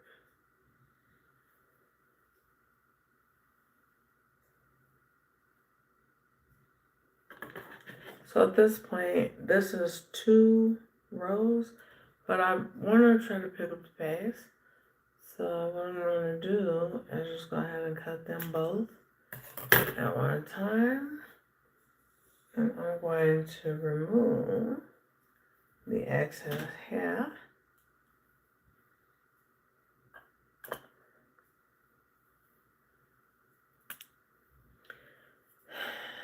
Remove your excess hair. And then I'm going to put the glue on and lay it. I gotta keep moving. So I done got tired now. More like back tired, but not like body tired. Or not like head tired where I'm sleepy tired, but just tired of doing this. And I'm not like going to wait and then finish up tomorrow. No, I don't feel like doing that. I forgot this takes a while. I haven't had a quick weave in years. Not this kind. Well, yes, I have, but it hasn't been years. But this kind of quick weave, where it's like the ones where I'm gonna be razor cutting and all that, I haven't had that in a long time.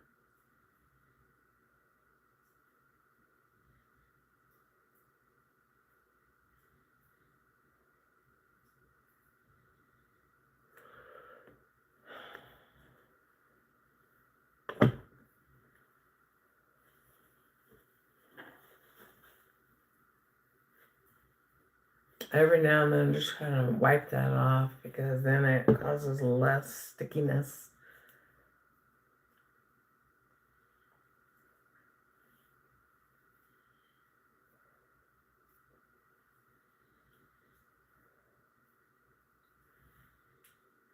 Okay, but you know what? There's different friends for different reasons. There's a friend that you can go to if I'm going to have some friends anymore. I don't know about having friends anymore because I've been through too much with trying to be friends with people who they just don't have my best interest. You know what I mean? They're not trying to protect me, my heart, my emotions. You know, I can make all the sacrifices to be friends and all that stuff. No more. I bet it ain't no more. Because I can't do it no more. I don't have the energy for that.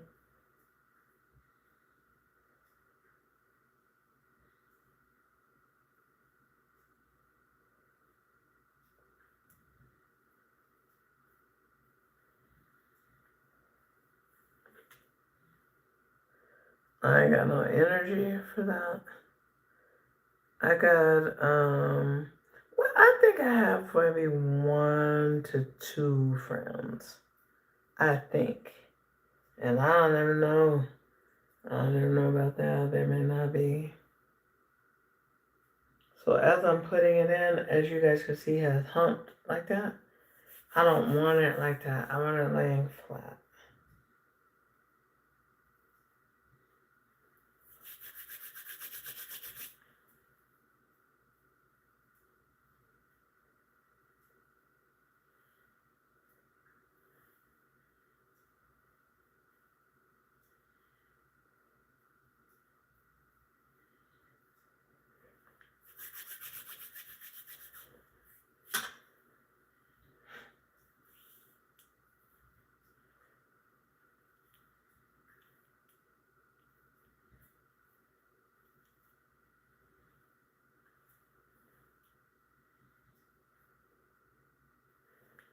I wish I could figure out what y'all, okay. Do you want to make a comment? And do you want to tell me, should I have the hair going this way or this way? I say this way.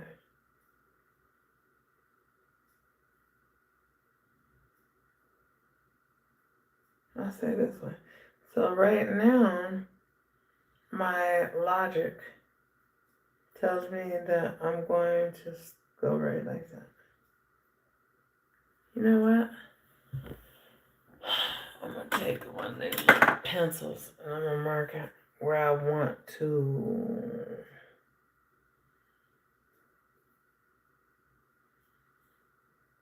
About right here. Where I want to part out. Like that.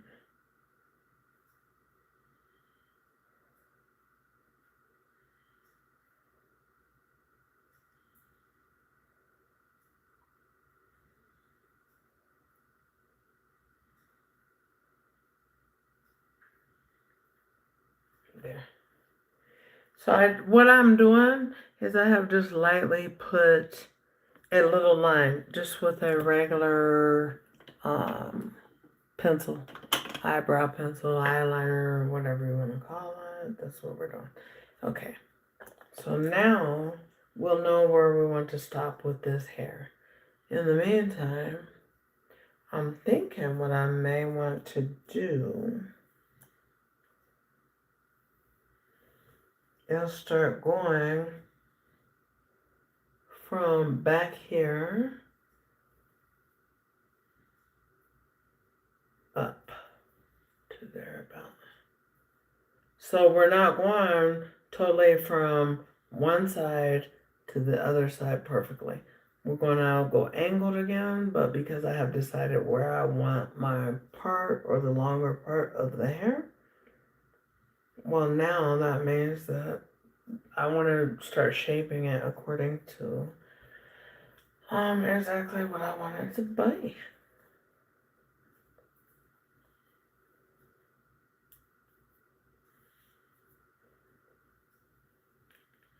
Which is fried, dyed, and laid to the side, baby.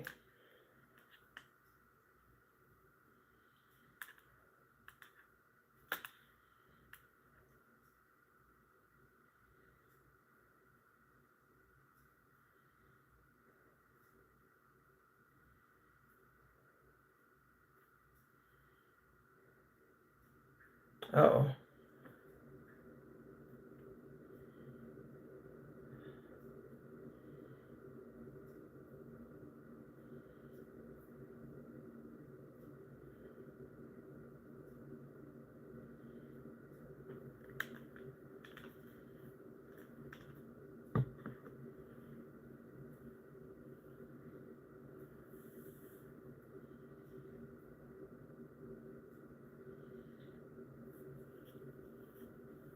And already, I mean, the protective cap that's under this black, it it's already, it's kind of like air dry on its own instead of me having to sit under the dryer.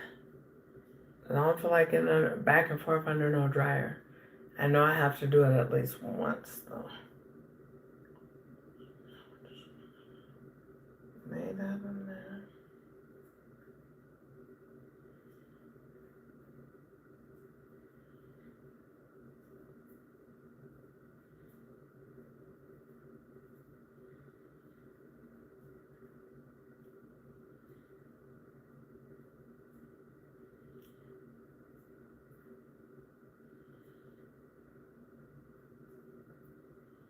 So what am I gonna do, y'all?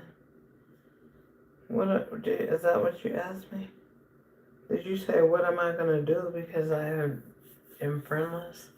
I'm gonna just do what I have been doing. Thanking God for the family that I have and thanking Him for His love. Because I know I got a friend in Jesus, for sure. No matter who don't like me or care to like me or whatever, that's what I got. Where's my little rat telecone? Sometimes you're sticking it in your head.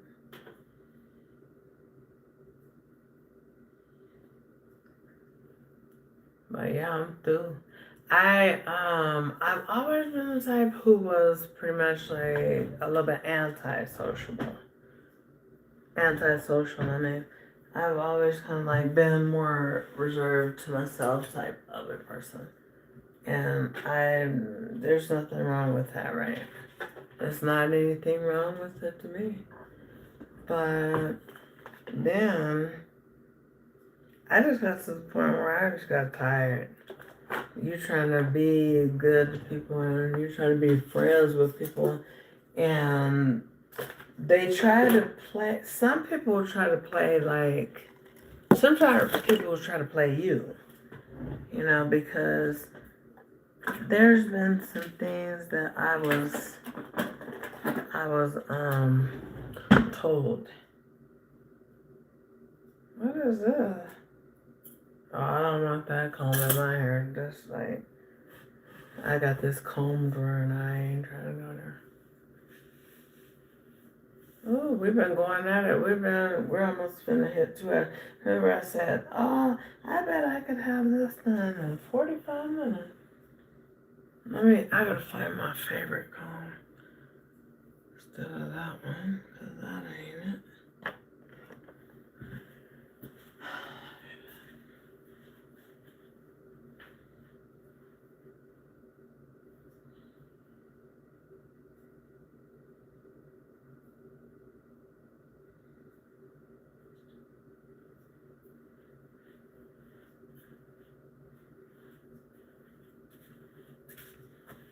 Here it is.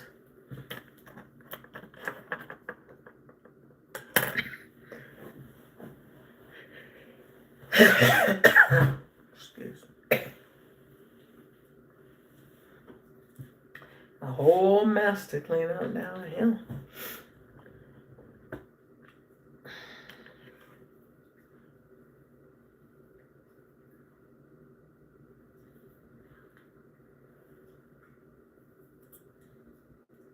So we're gonna hold it at the actual weft line or track. That's what we call it too. We call it track or weft or whatever. It's really called weft, but we're just gonna say something that we're familiar with. Track. What you got in your hair? Tracks. What you doing? A running track. Oh,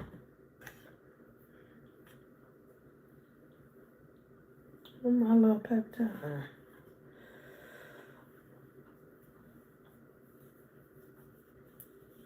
So we're just gonna keep going. Kind of like I'm thinking maybe I should go over on this side, but I don't want it to. I don't know why I just can't make up my mind just for once and for all. How do I want my hair to be fixed?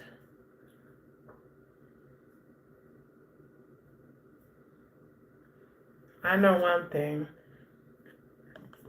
I think I'm going to just keep it going in that direction though.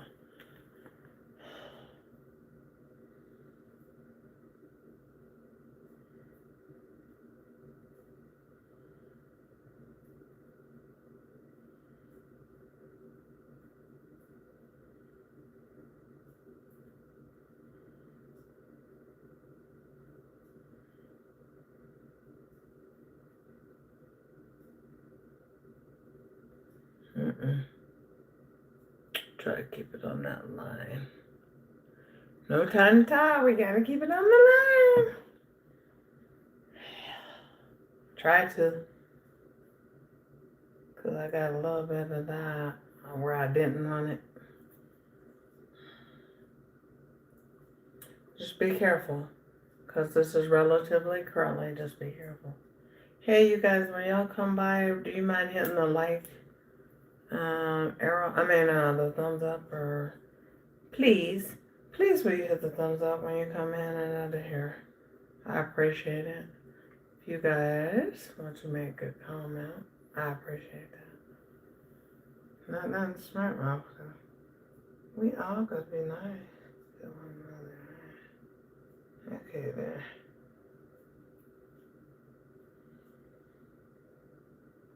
Make sure that's laying down good enough. And then we want to place this one.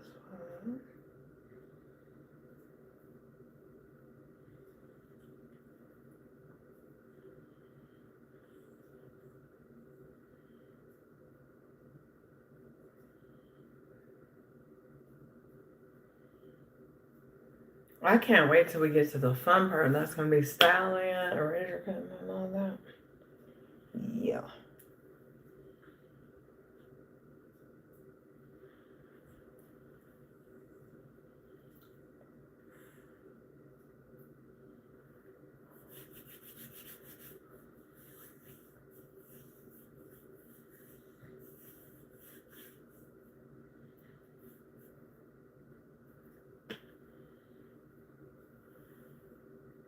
Let me actually just, I'm going to have to take a look with the mirror.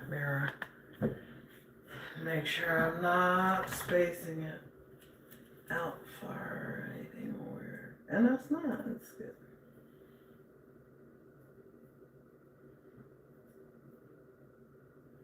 Okay, that's not good. It's laying on down. Yes, fried, dyed, and laid down. That's what we wanted to be. Fried, dyed, and laying down. So then now, I want to show you guys the back, what I was just looking at, just to make sure it's not spacious and you can see no net, no scalp. You don't need to see anything but that hair. Hair is still thick.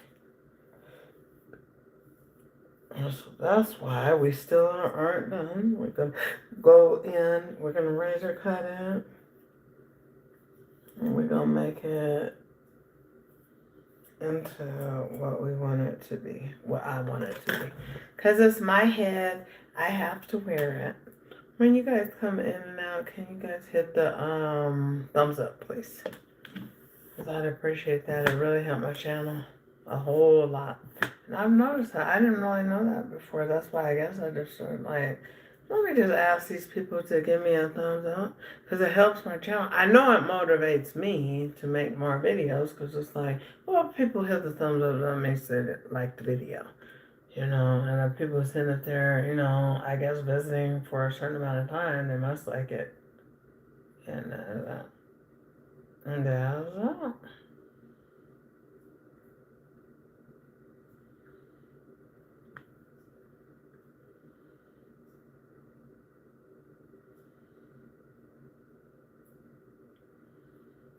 So what I'm doing here is a quick weave, just kind of recap, and I'm gonna show you guys my vision. I'm gonna tell you my vision and show you what I'm going to use to make it my vision.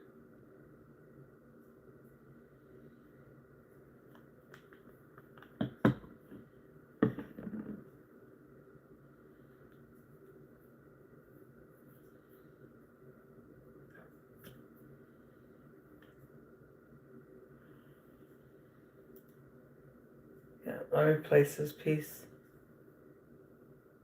in here. Keep those ends as much as you can. Because you don't, if you pull it too tight, then it's going to flip around in a circle when you go to lay it down. So now, what's gonna do is gonna have to put that in there.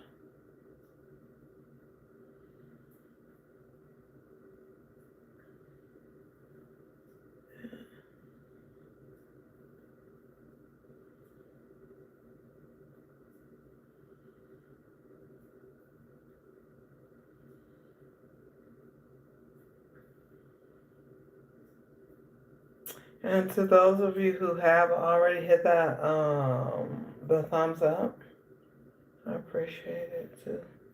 So I want you guys to know that. I really appreciate it. So we're just going to continue. We're making sure that we're rolling off any excess glue. Because it'll be all up and through this hair, and that's not the goal. Not what we want at all. And then remember, we don't dig in when we go to like comb it, we rake. We rake. And we're just gonna be gently raking it.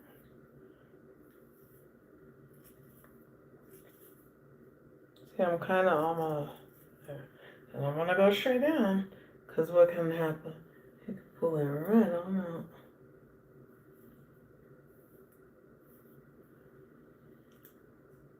I should have left my own sideburn out. Let me see, maybe I can.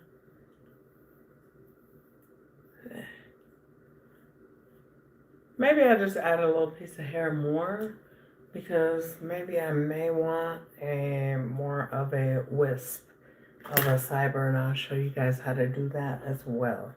When you guys come through, do you mind hitting the like button? Or if it's, I guess, the thumbs up button. If you don't mind, sugar. Because I don't mind, and I would appreciate it. This will bring more videos. Yeah. It really helped my channel. Because like I was saying a second ago, I didn't really know. That's why I was like, well, thanks guys, bye. But now it's like, well, let me just ask. Let me just ask you to hit the thumbs up. You know why? Because a closed mouth don't even get fed.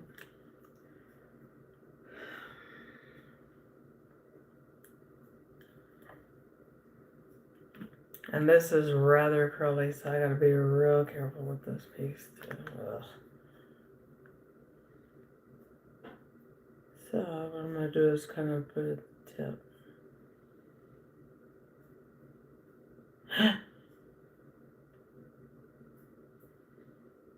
Oh, there we go.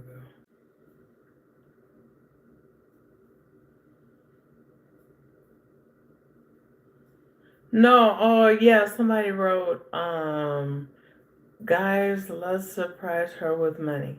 So I think maybe somebody had taken it wrong earlier, possibly. I mean, but if you want to surprise me with money, hey, hey. But I think someone took it wrong again because I said I don't like stingy people. That doesn't mean that I'm asking for something. What that means is that all I'm saying is it's something I don't like. You know, everybody has their pet peeve. Maybe yours is that you don't like crumbs to be inside of your bread. I mean, inside of your butter. You know, it's just, that's, just like an example of something that may be your pet peeve. Brown eggs, it's like different things could be your own. That is just my pet peeve. I'm not saying that, oh, people, I need to be shown the way and people owe me something. Nobody owes me anything. I don't care, but I don't owe nobody anything either. Because I have always been a giver.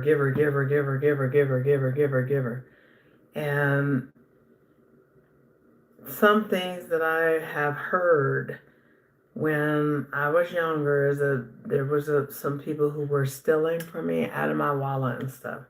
Well, there was one person that always got accused of it because the person was known to be a thief. But this one particular, and this person was very close to me. And what happened is that when you're known by the fruit that you bear, you're just known. You got a reputation that precedes you, and you're known as the thief of the group. So she was known as the thief of this group. A group of my friends, with the quotation, like, were they really? But, so a couple things happened, like my money sometimes would come up missing. And I was, like I said before, not wealthy, but I was just a kid who had access to whatever I wanted, for the most part. Yeah, because that's just how my parents were. They were, To be honest, my parents would rather give me money and spoil me than to pay attention to quality time with me. And I'm an adult now. I'm a grown woman. I'm 57 years old. I can't blame my parents for what they lacked or they didn't want to spend time or anything, But I do know that when my mother told me a couple of years before she died or a year before she died that I was trying to buy love from people in general, but she said from your children. I knew right then and there that that's what I guess was happening with me because my parents did not invest their time. They just didn't spend that time with me like that. They was always like, here, go to the mall, here, go to the corner store, here, we'll take you and buy you some clothes, here's some gum, here's an allowance, you know what I mean, instead of just the time. Sometimes I do be wanna cry about it, but why am I gonna cry about it? All I could do is correct it when it comes to my own children. That's the only thing. I mean, what am I supposed to do? You know what I mean? But that when there has been things in your life, like as with most people, that have hurt you and hurt your feelings and stuff like that, right? You either break the cycle or be the cycle. So I mean, it's really your decision. Which one? Do you want to continue this cycle of, giving to your kids so that they don't notice your absence? People a lot of time talk about these fathers that are paycheck daddies and child support check daddies. But a lot of time that happens in two parent households.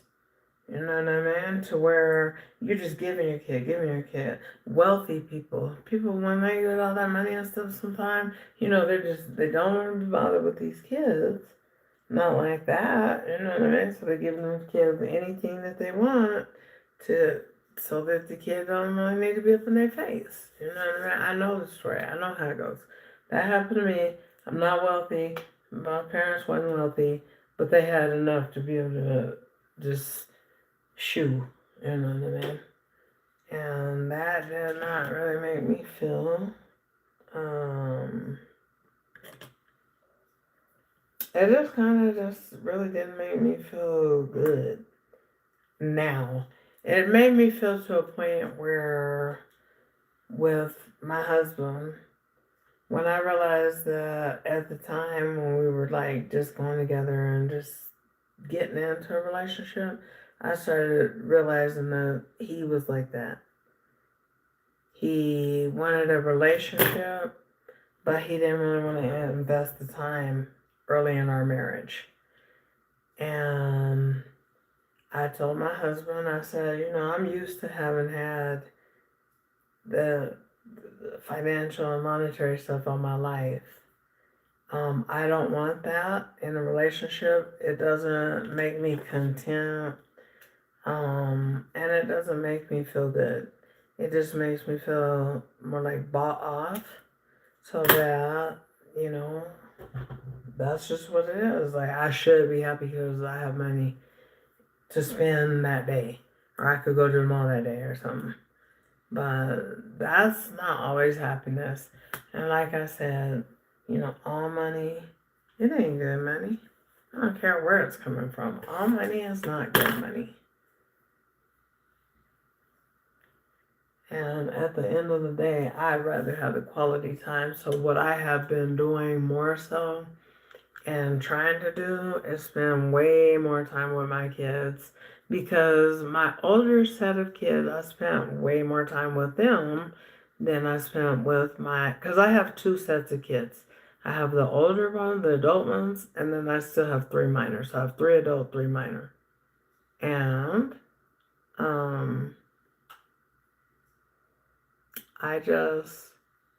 I would really, really, really, really prefer not to, hold on, let me place this. I would prefer not to just give my kids things and just really, really invest the time in them.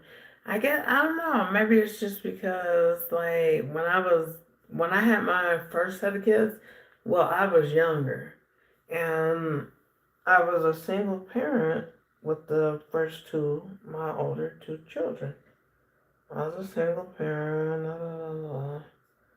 So I guess I really want to make up for being a single parent by making sure that they were never feeling deprived as far as the time that they had and that they would have, nice things.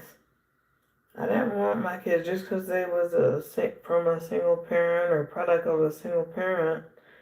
I didn't want my kids to have um, something that I didn't experience because while my parents were the type that was older, because they were older when they had me, like how I'm older when I had my second set of children, my parents was even older. I'm talking about in their 40s. Nowadays, it's considered, you're relatively young and healthy, so you can have them babies. Back then, it was considered like, are you sure you're going to go through this with this man? You may, not want to proceed with your pregnancy, is the kind of things that was happening back then. And then we were overseas. Well, I was born overseas, so it just wasn't always a situation of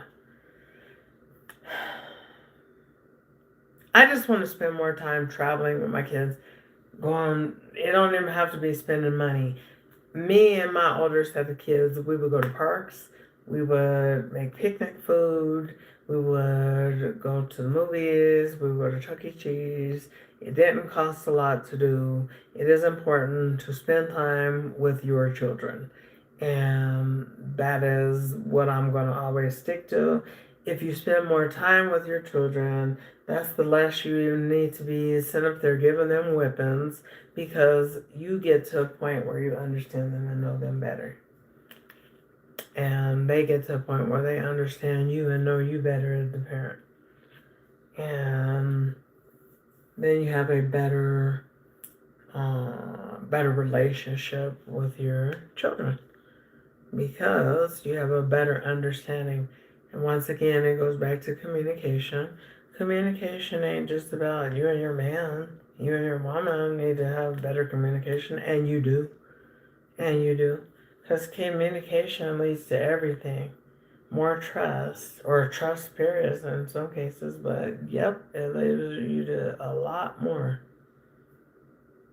than if you don't have no communication. Like if you're not sitting up there communicating with one another, then what you left to do? You're going to assume. So with your husband, your wife, your partner, okay, just like with your kids, if you do not communicate with your children, then you will be assuming who they are and trying to figure out who your kids, your own kids that you gave birth to, are, and they're gonna be trying to figure out who you are. Like, you know what I mean? Like, it's gonna be a big misunderstanding. And that's why, I mean, once you start building that better communication with them kids too, another thing is like they almost build up an admiration towards you to where they don't want to be acting out, and doing certain things. Like you would trust them better, because if they can talk to you, then they know they can trust you, and that's just the truth. Or Ruth. It is. That's what the truth of the matter is. As long as those kids know that they could come to you and they could communicate their feelings and stuff to you, then they know.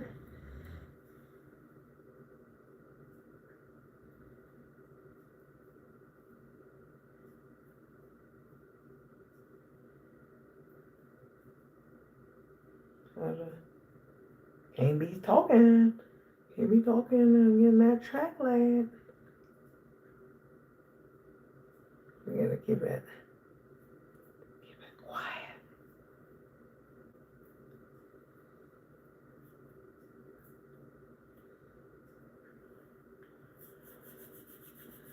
Yeah. It is important to just be able to have those hard talks. And another thing that I feel like I have learned is that as a parent, it's just kind of like this. If you've done your best by your children to raise them and to find people and productive citizens that truly want to do their best to do their best and do their best to, walk right. And in my house, we serve the Lord. So just getting them to where, you have did your best with raising them. And then guess what? You could trust them too. Oh, you could trust your kids. Of course you can. Because you could trust yourself.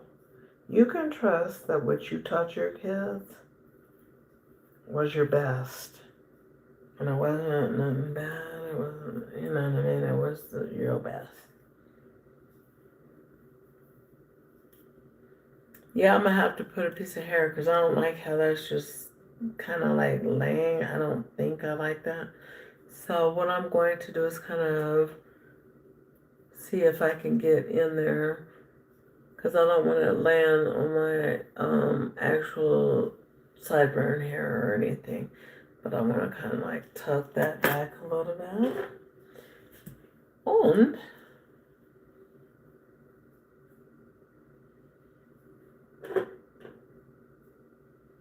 let me see if this is going to be feel like it's, yeah, that's better for me. So I'm just going to put probably a piece on either side of my temple.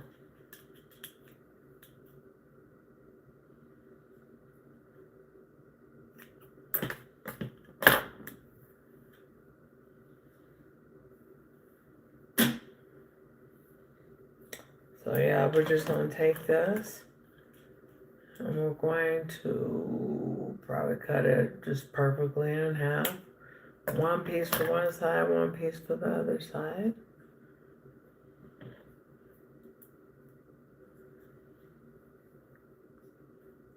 And just put a little glue on there. You don't need a lot. Because there's no, what is that called? Like stocking cap right there. So you don't want a lot of that to end up in your hair is what I'm getting at.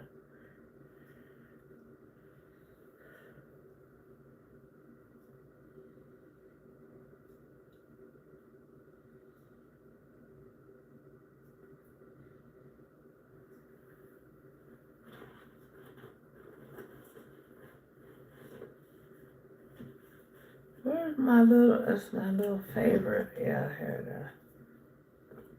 My favorite towel that I brought to put my. Okay, so anyway, what we'll do is kind of hold that back there.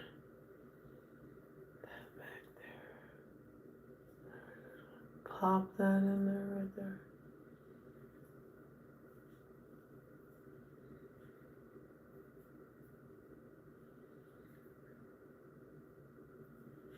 Oh shoot. Because it's such a small piece, and like I said, there's no net. So this may not go on as easy as I want it to be. What's what I was gonna say?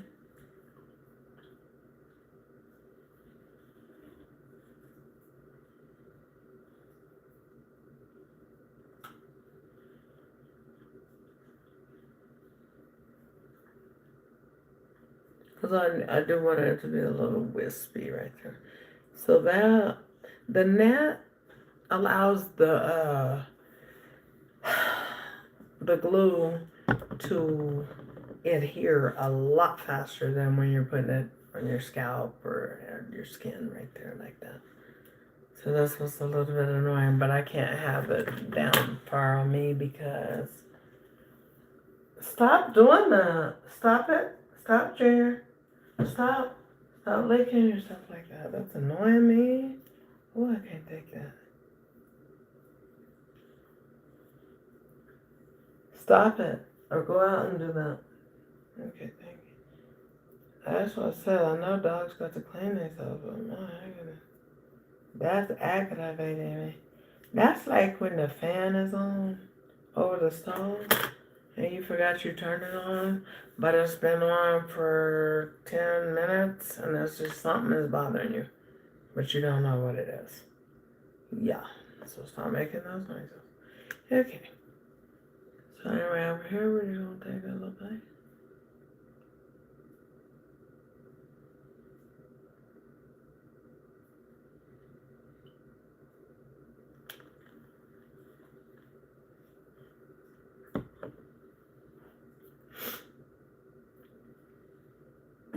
Is this stop recording? That one's supposed to be recording.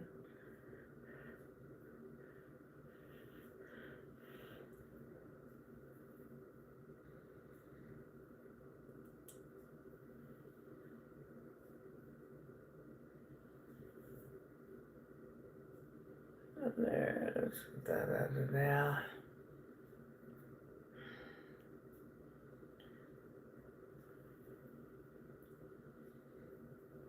And I'm not too concerned, like, I wouldn't put this on my actual baby hair right there. So this is just gonna be like on my sideburn. Which, I mean, I guess it is baby hair, but it's thicker. It's more hardy. Yeah, there we go. Yeah.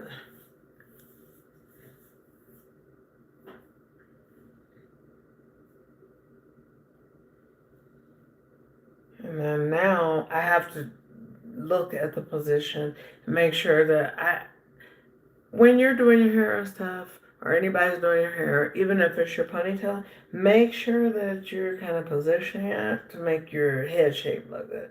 Not like a big lump here and then it's flat here. That's not the goal. That's not the goal. So just kind of take your time and make sure that it's coming out the way that you want it to come out. So over here, I'm gonna hold on real nice and tight.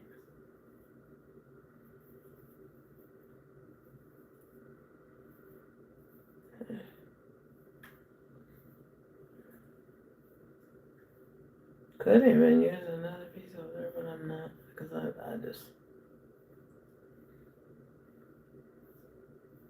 yeah.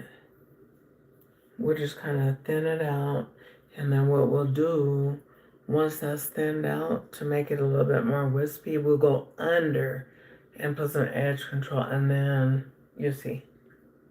You'll see if you hang out long enough. Thank you guys for hitting the like. I sure appreciate it. Hinting around and everything. Hinting.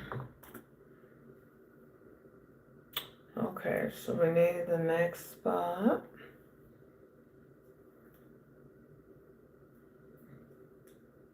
And then this we're gonna do.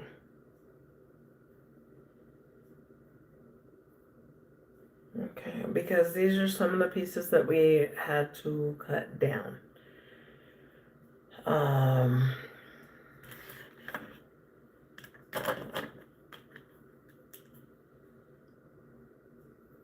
And so this is like the leftover pieces that we're going to build up. Yeah. I just probably try to lay that really flat. Flat as we can. Okay, yeah, cool. That's a paper towel.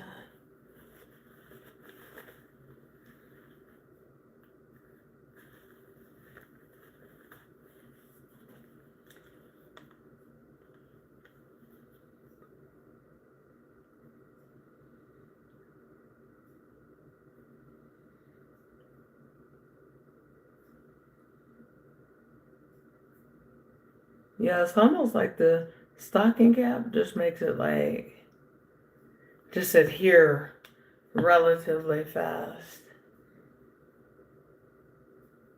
That's what it feels like to me anyway. So we're gonna open now. Just stick right on there, kind of like, you gotta rub it down a little bit, but not hardcore or anything. So you're gonna take your finger and you're gonna fill for your spot that you needed to go on.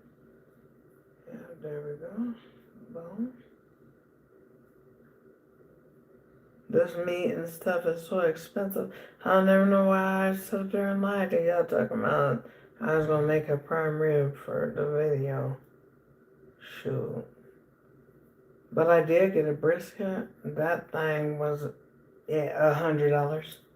$100 for a brisket. It's just a regular size one. The regular size one is like, and then that.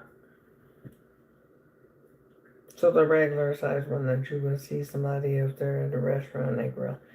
That's something that used to be. Oh, I could get a brisket easily back in my day for about $37.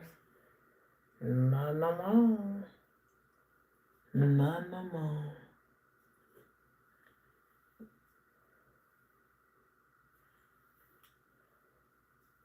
I'm trying to think of, do I want the other one that is more, it's a little longer, or is this size will not work? Nope, it's not gonna work. As you guys can see, this is the bottom piece. And then I kind of rotated it around.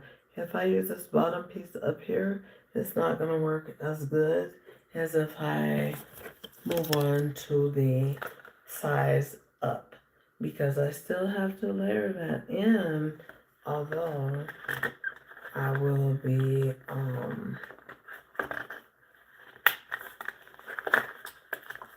razor cutting and layering.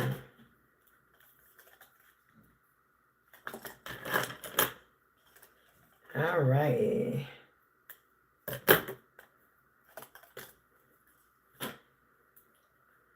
So this piece is way long. I mean, I definitely will be cutting this down. This is how long this piece is, and I'm gonna open it just to kind of show you guys what I'm meaning.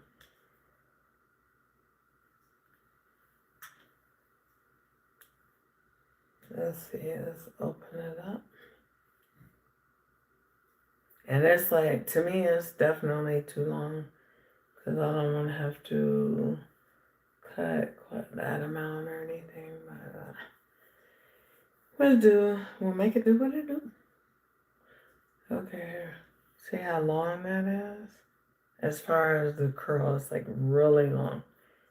But we gotta keep going, and we don't want the real short piece there.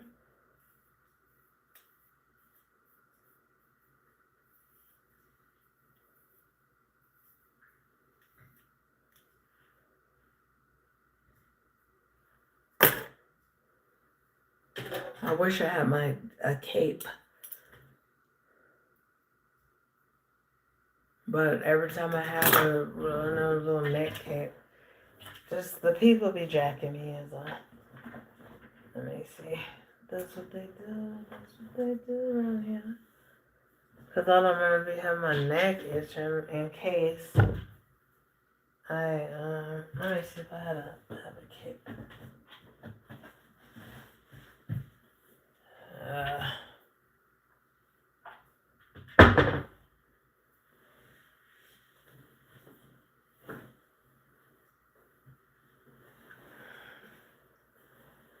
Where are my capes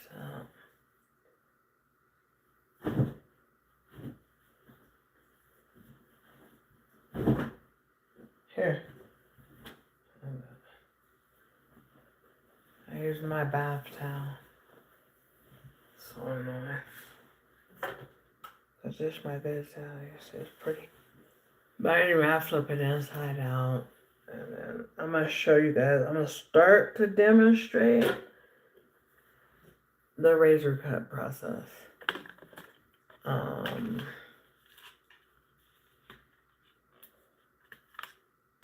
Here is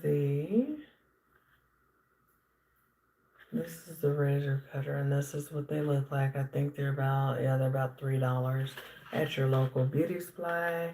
But anything that you could really get at a beauty supply, you could get at Amazon as well.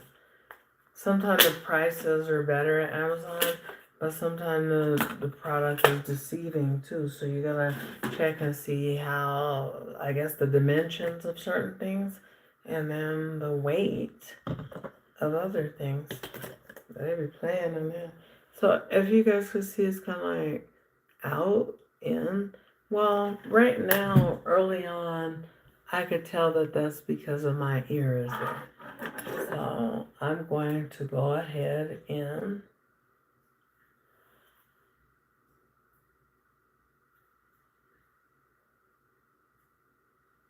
I'm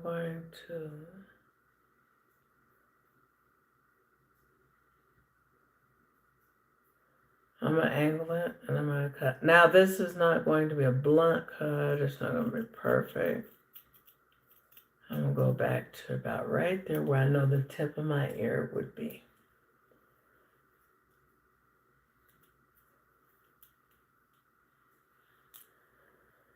Okay.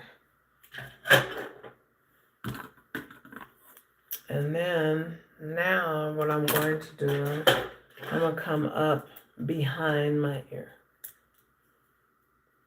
And although, yes, I went to beauty school, and yes, I know how to cut hair, yes. Did you know you're not supposed to cut your own hair? You're not really supposed to do that. So I'm just doing this against my instructor's orders. But that was so many years ago. I mean, I'm sure things are new now. Hold on. There we go.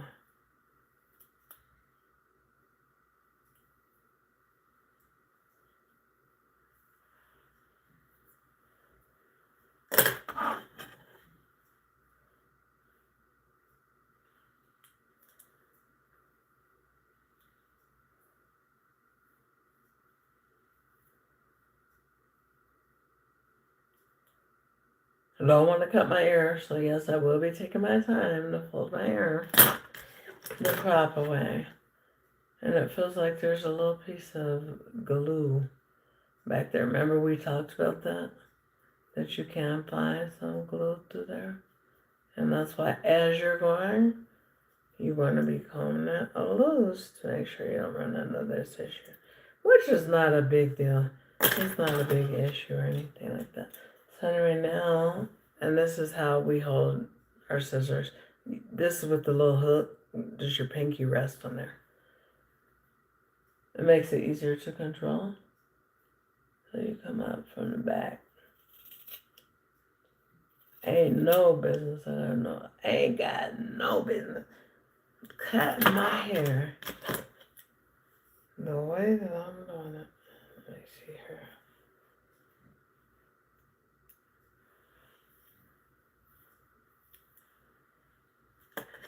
Okay, so now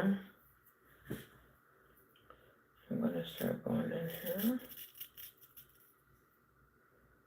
And you don't rush stuff. You just take your time.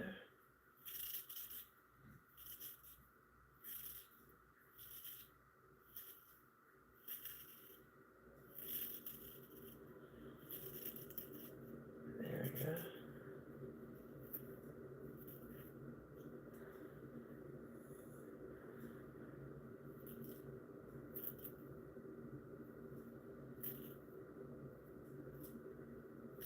Yeah. And then you're just raking it through. But it's taking the hair off, as you guys can see. It's taking the hair right on off, but you gotta be careful. So I'm not going far on the back right now because the rule. I can't see back there on the level I want to be able to. I'll go like side where I can still see. I got a mirror right here too. Mirror on the wall.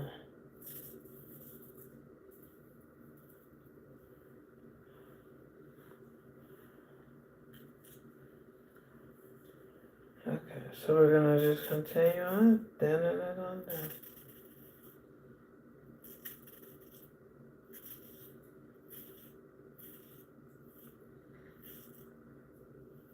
And tackle this area. I should have too. I'll just razor it on though.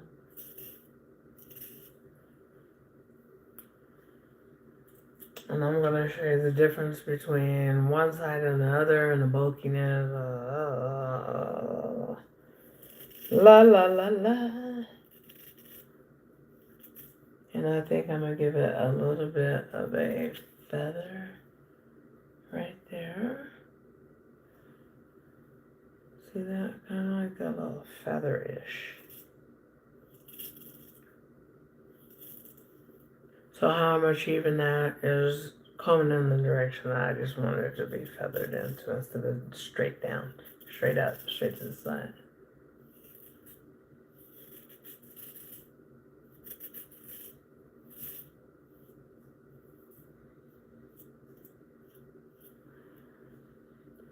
Let's see here.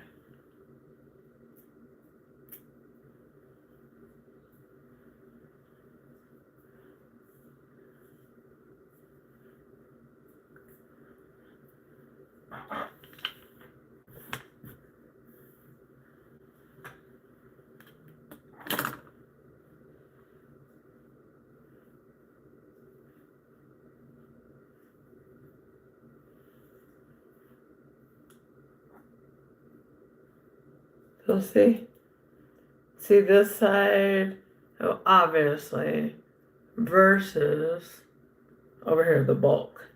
This has not been done yet, but I'm giving you guys an example of where we're going with this.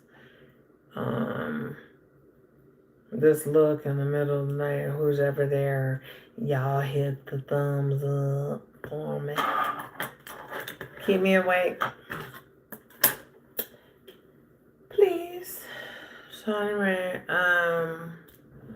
yeah, let's just go ahead and keep cutting some more hair. We're going to be adding some more because we still have to make it up to this little white line right here.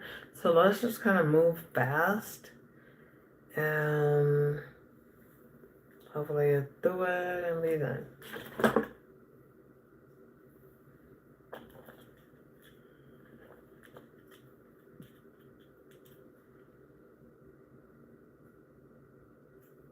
This is 27-piece hair. I think I mentioned that earlier. But if you weren't here, then that's all you need to ask for at your beauty supply house. Or get it on Amazon. Just type it in. 27-piece weave kit. Weave kit, baby. See, that's a little bulky still right there. I should just, and you gotta be careful because you don't want to mess up. You know what I mean? And get it too thin. Because you could go forward, but going backwards and putting her back on, no. So just take your time. I'm kind of going under instead of like directly. Initially. Remember, I can't see, and remember, I don't advise you guys to do something if you can't see. There.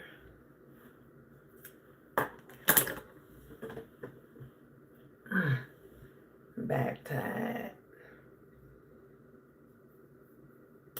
So this is 3 more pieces, and we have cut them according to where they need to be placed.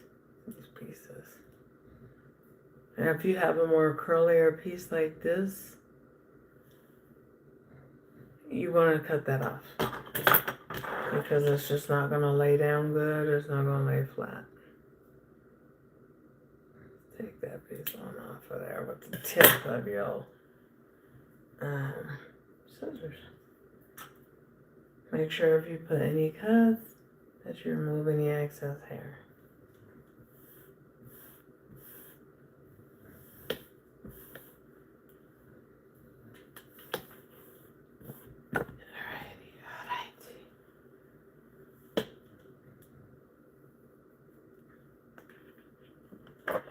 I like to let it be on a flat surface.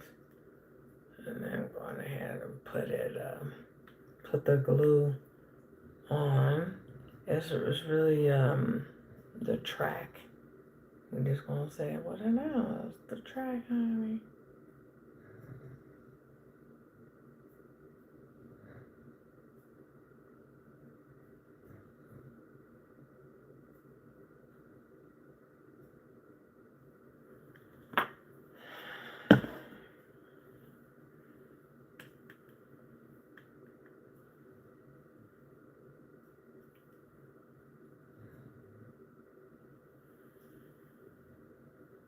You're gonna take that pinky finger,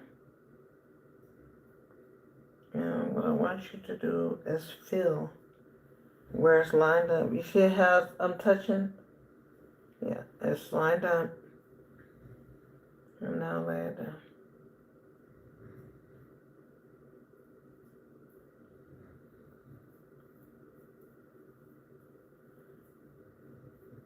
You know, so it's not like overlapping too much, but not. It needs to be lined up good to where there's no space in between, but no overlapping where it's bulk and then just thick and it ain't right.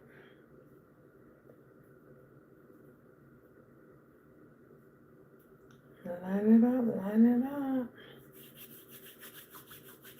Okay, y'all hit the like button when you come through. Okay, so we'll just go ahead and we're just going to continue this hair. I'll get him in there.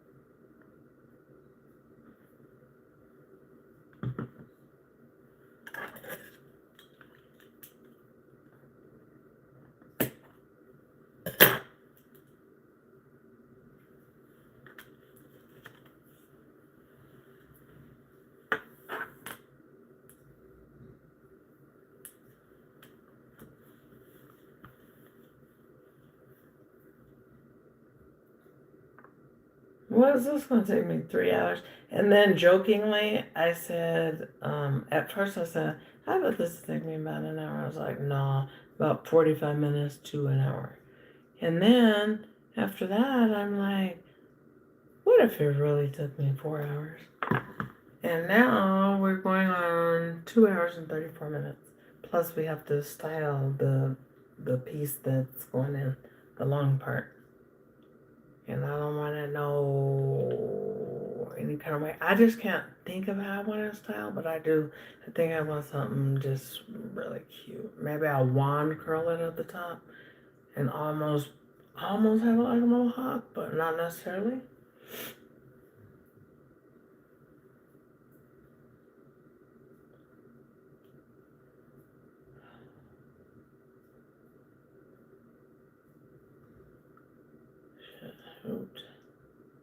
Oopsies. See, that's kind of curled in there, so I'm going to have to kind of go in directly there, because this is one thing about the 27 piece. It's curly enough, right?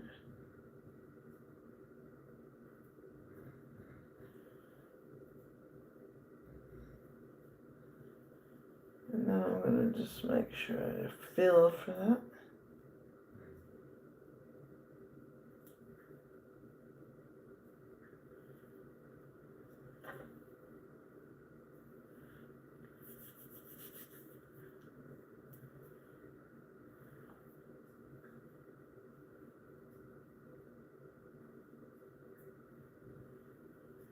Okay.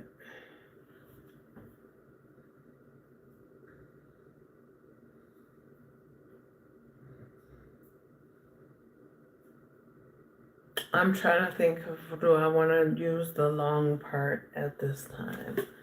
And I think I will start putting some in there because I wanted to position it just right. I'm not looking for like the salt and pepper look. Remember that one, the asymmetrical?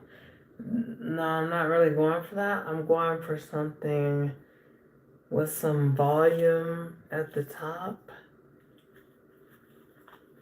and some good stuff.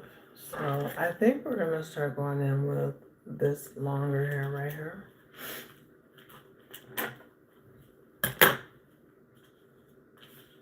When you guys come through, please give me a thumbs up. It really helps my channel out. It helps me to be motivated, of course, darling.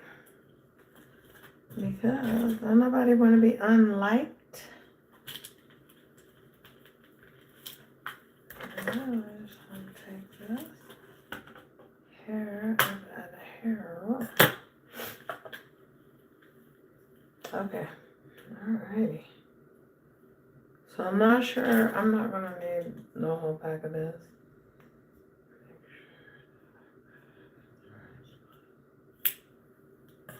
Yeah. I'm not gonna need, I don't believe I will. At all.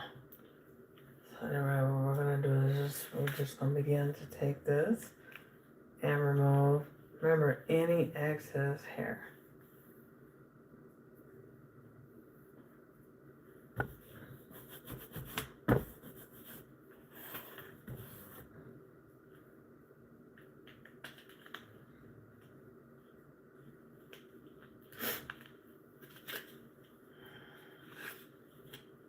And total to do this hairstyle probably I'm gonna say cost me about 40.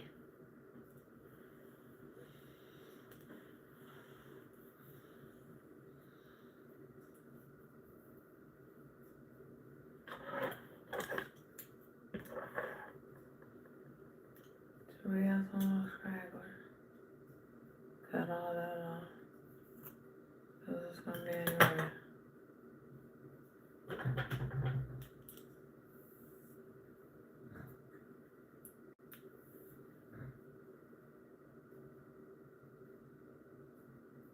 That's giving off some static, and that ain't really because it'll be if it's like staticky like that, it'll get in the glue.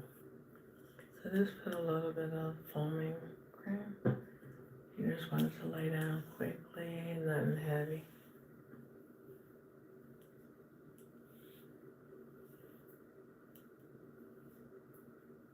I look like that probably because it's getting on my nerves and messed the middle of the night and I'm tired.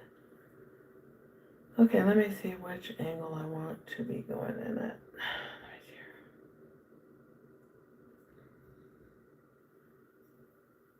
See, there are different angles to shape it different according to what style you want to wear. So I could go across like that.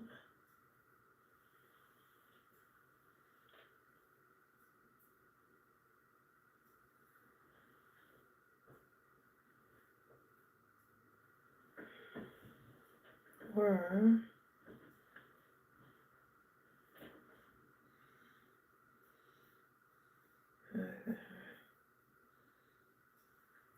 I could go this way.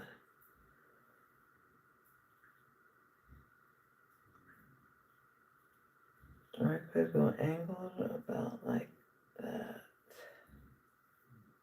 Whatever it is, you don't want to make your head look lopsided or nothing different. Please hit the like button when you come.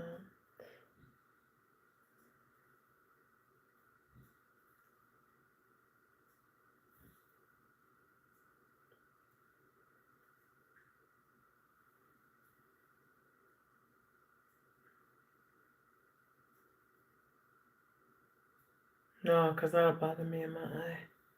It's gonna have to be over here. Yeah, let's go with the face down like that. I know myself too well. I can't have that piece of hair coming across my face. I'm gonna rip this whole wave out today. just have to position it my way. And you do it yours. But the recipe I'm giving you is this one.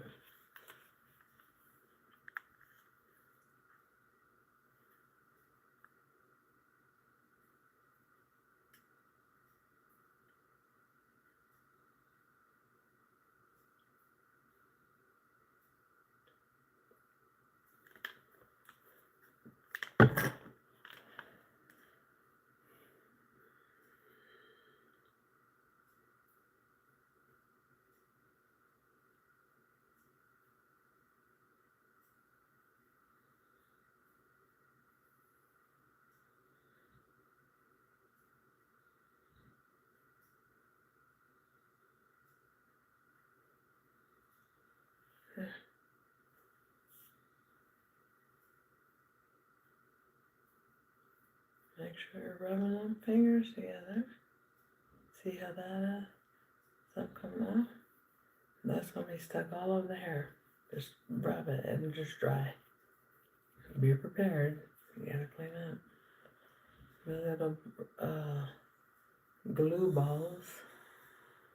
But, you know.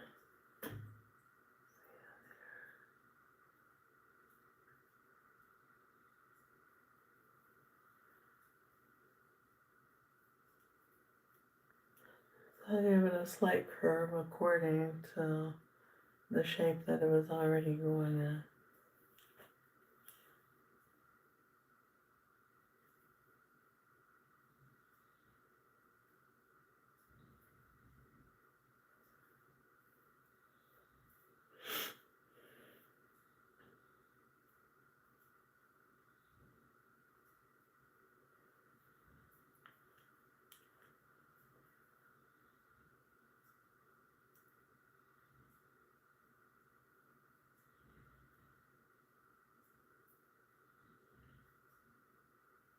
Okay, let's keep going.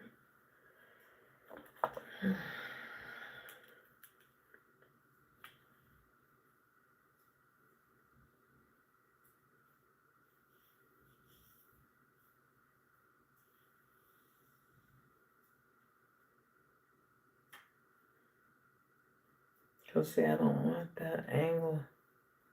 And then another thing you have to be careful of is to angle it properly, or not properly, but like prim and proper, but you don't want to leave balls, but spots in between. So you gotta continue to pay attention to how you're angling it.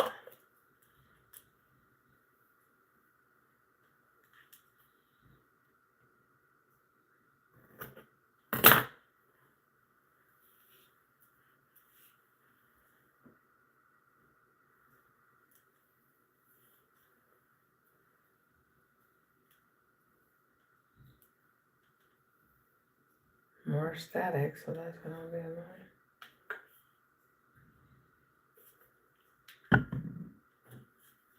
That'll just get everywhere. So tame it. If you don't have no foam, use water. Just tame the hair though.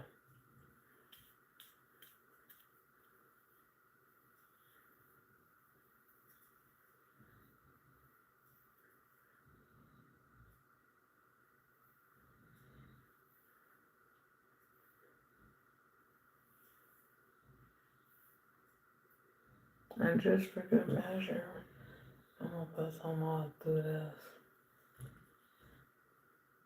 So I don't have to deal with it piece by piece like that.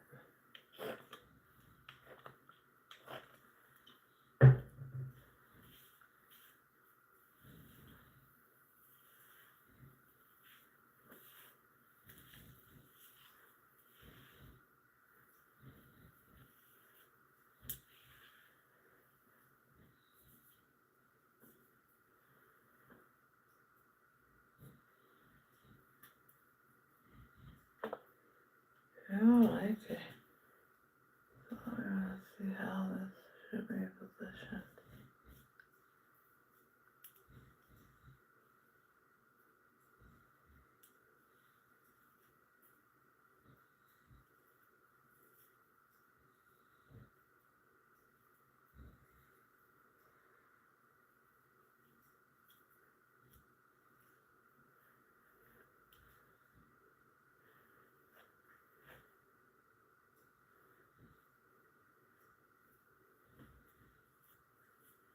So what I'm doing is I'm making it a little bit more straight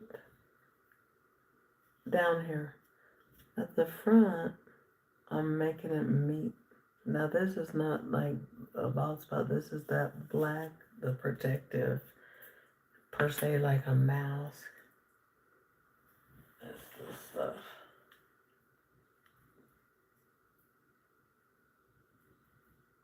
So this is my first time using it. I typically would like to use, got to be glued, the gel, the black one.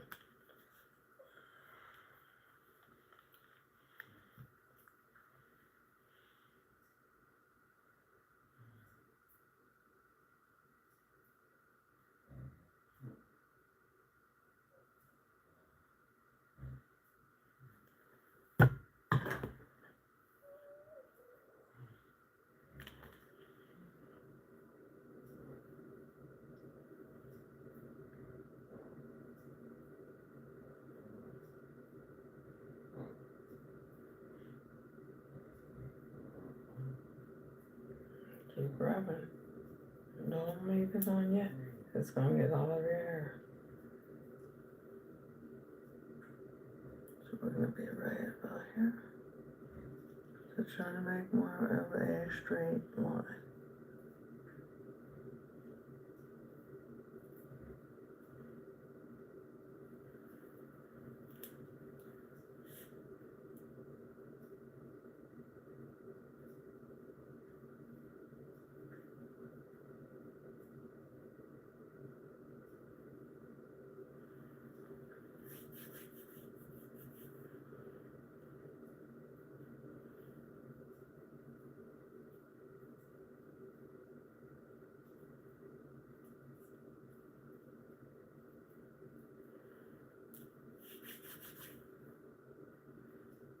And if you guys ever see my eye movement, it's a long string.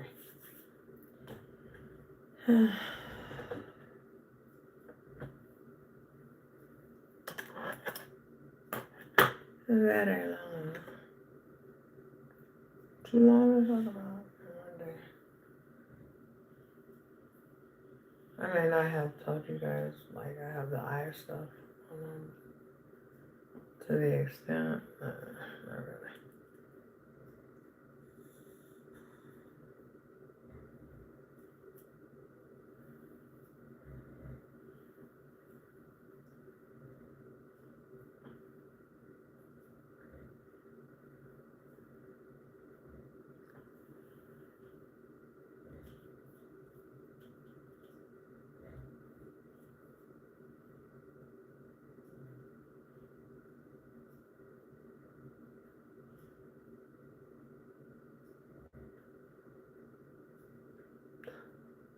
I have to be very mindful of when, not only where I'm positioning and how, but what the outcome should look like or what I'm going for, based on the fact that that needs to be cut. Excuse me. About right there, I think.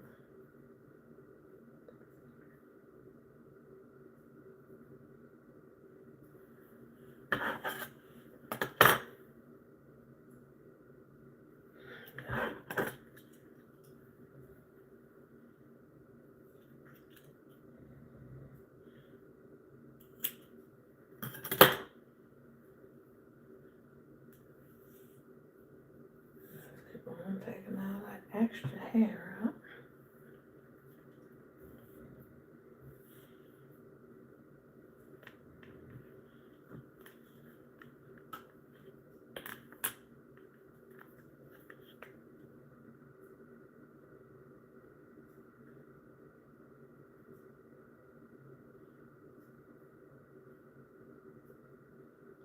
So I guess what I'm saying is that I have two different types of hair. One is straight, one is bumped, which is this one. They have to meet together and blend together and look good together.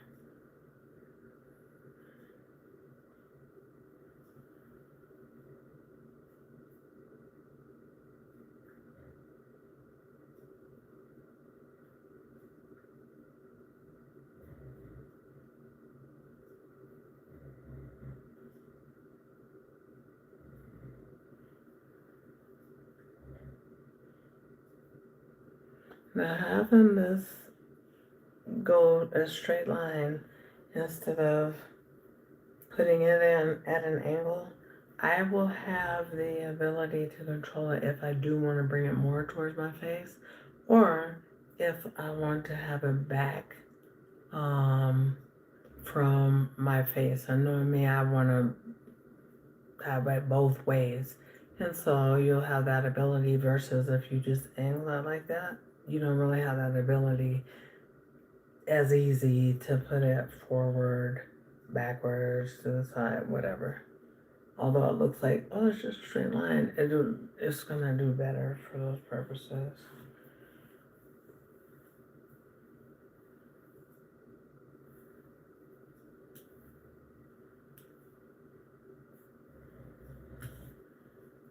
I don't know what's up with this hair, but you know this, when hair, even on your head, your own hair, when it's staticky and stuff, like how this wants to be, that means it's dry. So that means add some water or liquid or moisture. I'm using some foam.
Let me see here. Let me think before I tape that bad boy down of what exactly I want to achieve here.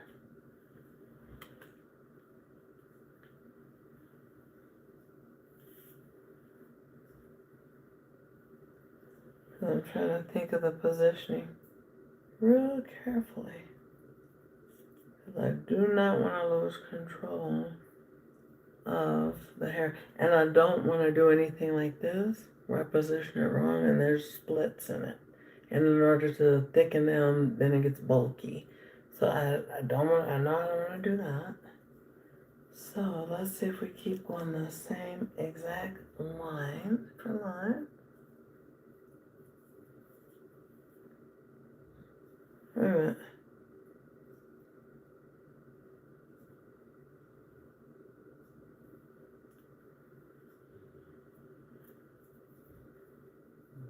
Yeah, I think we're just gonna go ahead. We may hit it a little bit at an angle, upward angle. Yeah, just ever slightly. Okay, this is angled straight. I want it right in there. Not that high. Not that high, about there.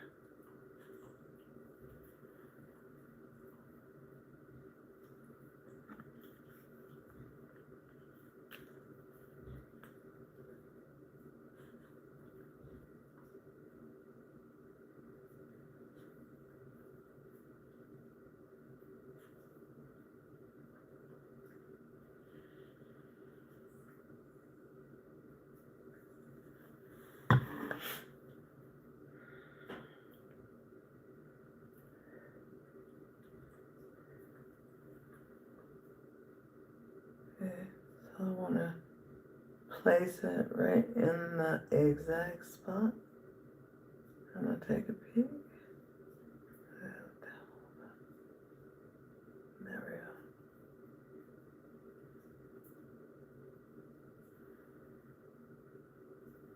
go. And we're still maintaining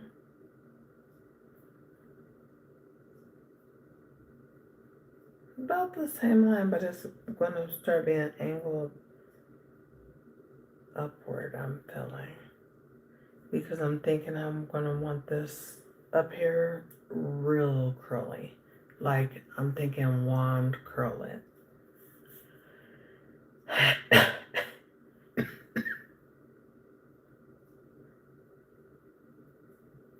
Or a tight curl, some type of a tight curl. But this is actually a little bit like, I don't know what I want to do with that. I think I'll just cover that. No. Let me see, what do I want to do with that? Oh, you know what I could do with it? If I have my nice little towel. Yeah, turn it up a little, baby. I can't get no hair out of my eye. I'll be itching all the whole time. I'm gonna be able to finish this up today. So that makes sense. I'm gonna clip this.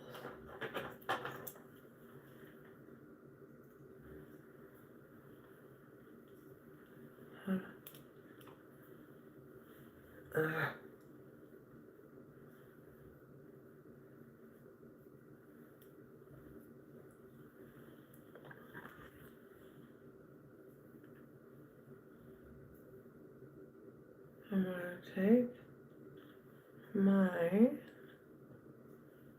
razor cutter and I'm going to gently, but I'm thinning it mostly at the top because if we can see the ends, they're already relatively thin.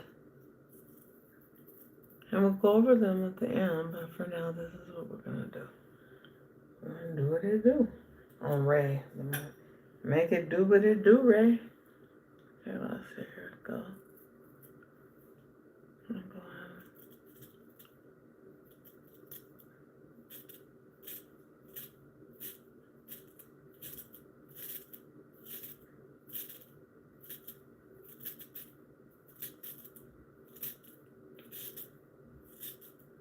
There we go. Just gonna try to thin that down.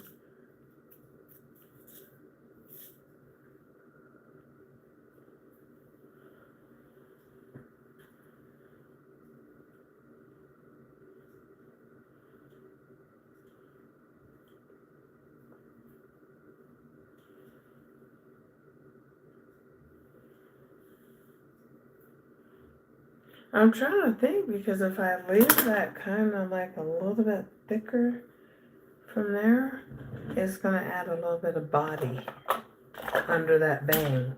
Because you just sometimes when you go under and go over, and it just makes better sense. You guys will see what I'm saying now. See?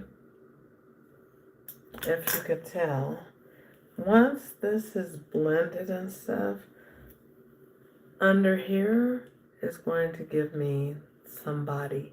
So I'm thinking I'm not going to razor cut it a whole bunch. I think what I'm going to do is go in and razor cut this area and really thin it out to give it a natural edge. Almost as though it's coming out of my scalp. Not like a mini bang or anything like that, but just, it's got to be able to blend. You see, once I begin to add some more hair, it's going to be the right amount of thickness for it to basically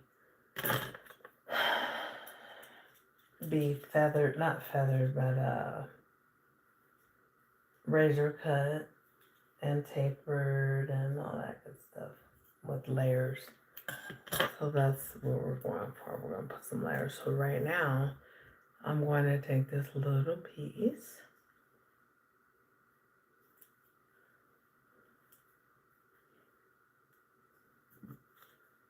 So that hair bothered me like crazy.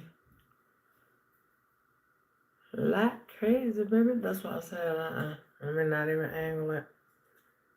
And let me just not even angle it towards my face, period, boo.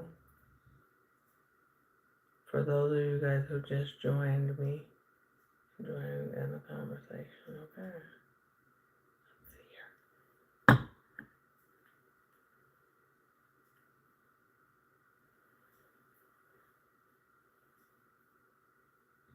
So I'm gonna make this like not a moon, but I'm gonna make it like feel like that.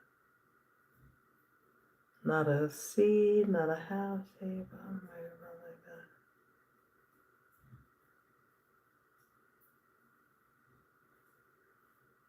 All while it's still curved like that, it's still gonna give me what I need, which is for it to, I have control over it, and that is gonna blend. And this is gonna give it like a little body. So we're gonna keep going. Just paying attention to where we lay them tracky pose.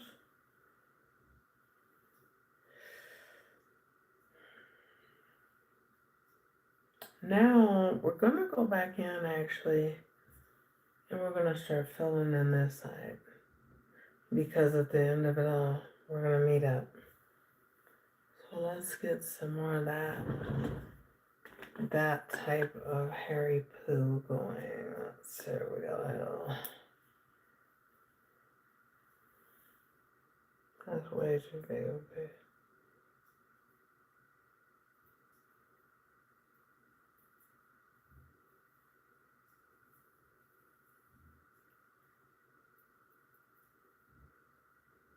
We're gonna take 22 years to do her, but I guess I'm also explaining, and that may take a minute. So if you're here for it, then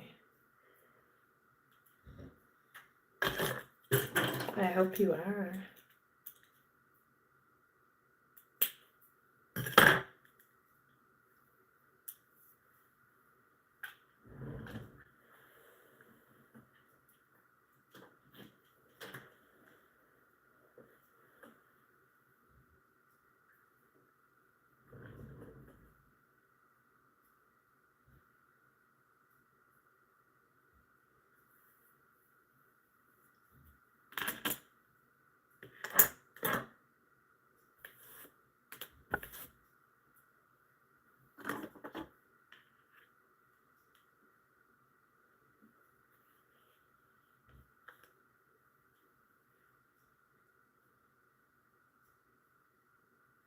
Uh-oh.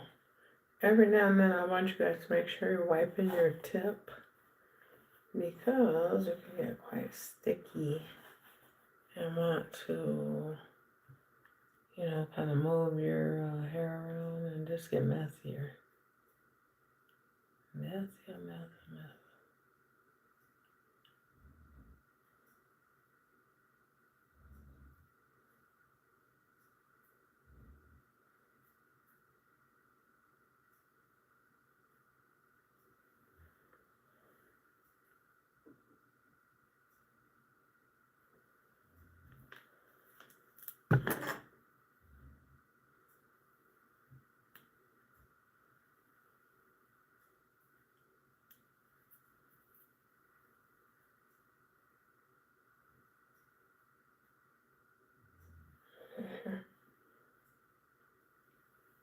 And feel around where that finger is laying on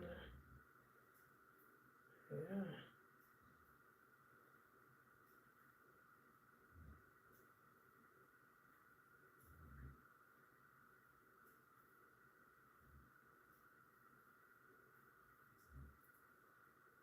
Yeah. Ooh, no motion there, baby.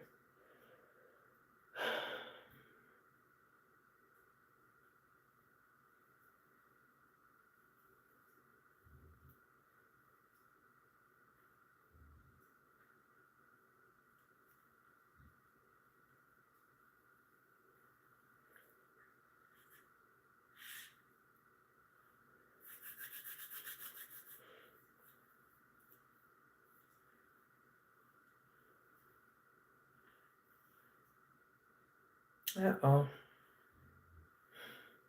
Every 5 minutes, I tell you. rub them together. There's a whole mess here.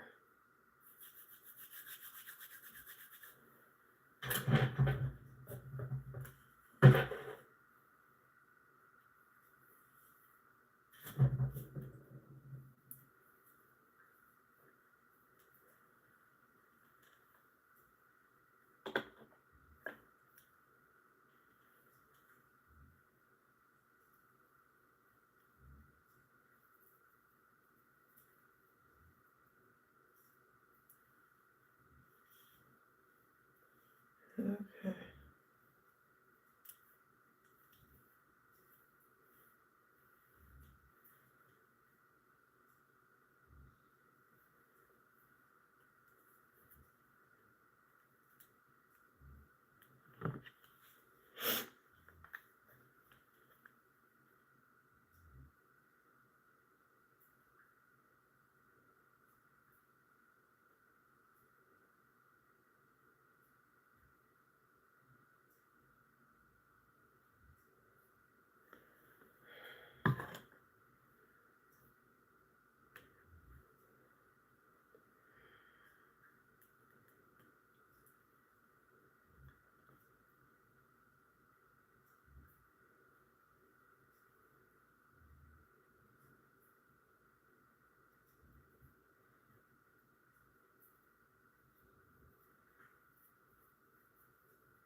Make sure I don't have access. This is a messy job, but somebody had to do it.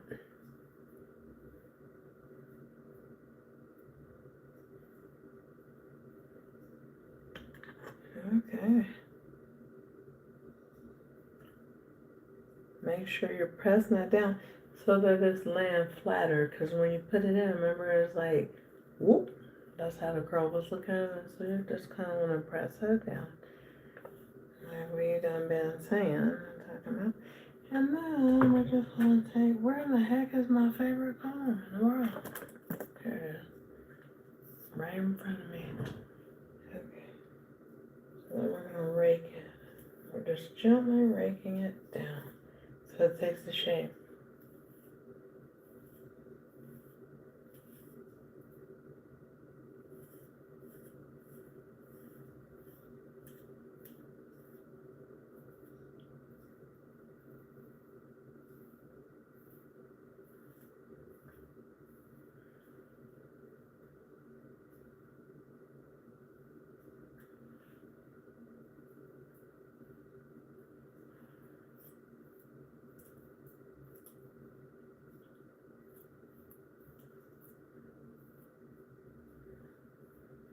And so I think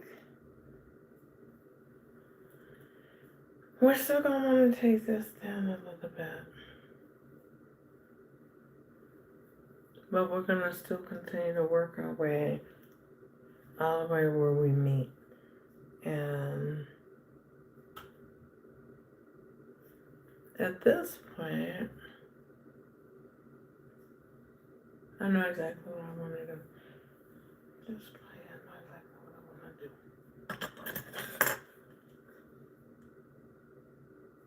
Wait a minute, except for the back. What I want to do for sure in the back.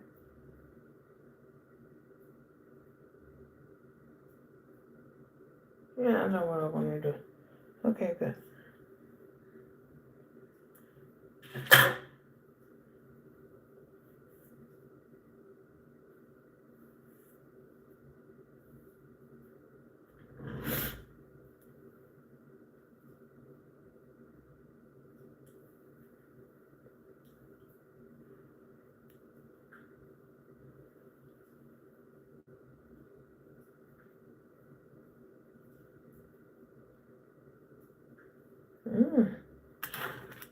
Like a little piece of glue in there, so you want to carefully go ahead, get that out from the bottom.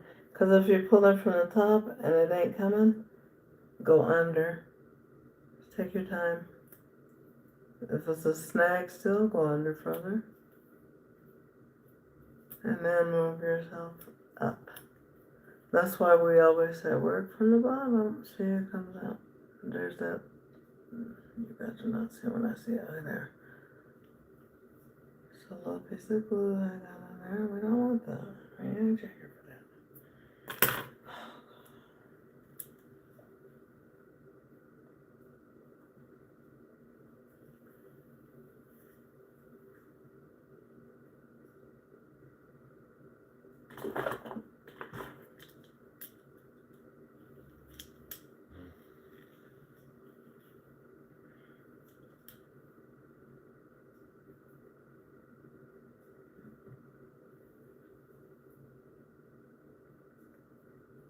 Mm.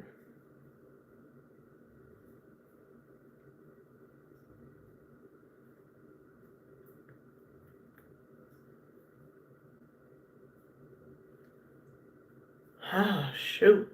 I don't want to pour a bunch on there by accident, but I have a little piece right there.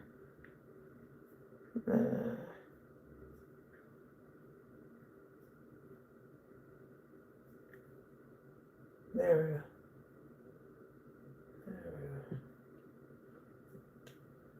Just because we don't want it peeling out and all that. So we're just gonna keep it going.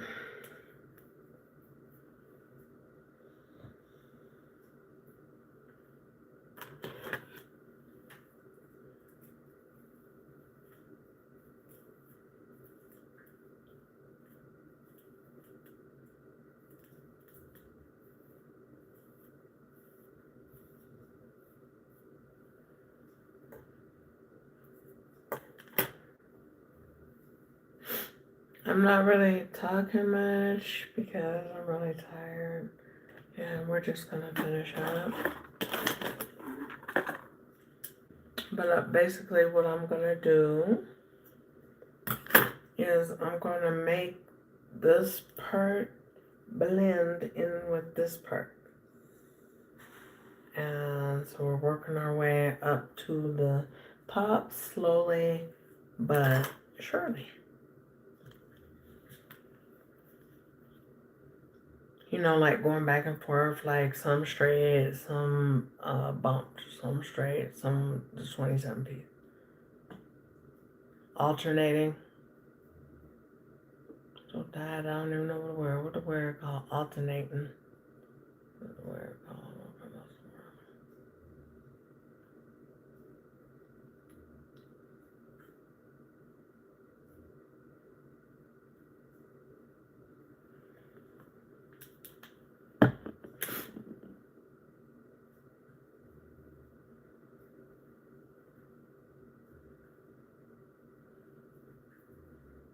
Stay a while. Let's finish this together. Y'all so quiet about it. Hi. Anyway, we're just gonna go ahead and lay that right there. Can't see a lick, but your guide is your pinky finger. Where you feel that hump at. Okay, that's where you're gonna carefully position your tracks. Where you feel the hump. So your thumb is gonna stop you. This you're gonna run right over it, right? So there. That's where you're not. So you're not overlaying it on the hair and stuff like that the wrong way.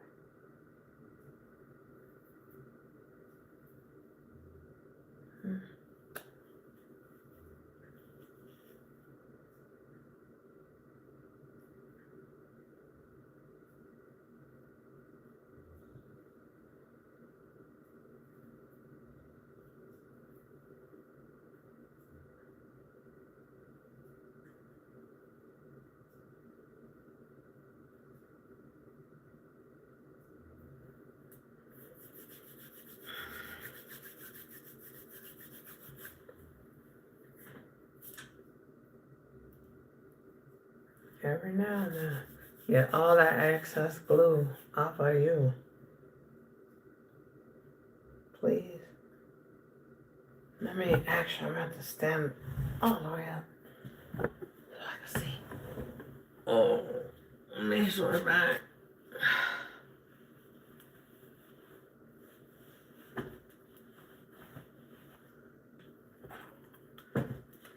Let's see how the. Okay, that's not actually something. Yeah, we're doing good. We're doing good with the home stretch.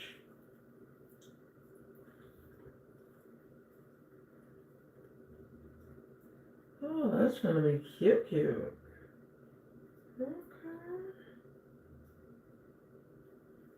Alright. Yeah, let me show you the back. It's gonna be cute. So I can't even see. So that's why I'm like, oh yeah, that's probably gonna be cute. I can't see what I'm doing, but it looks alright.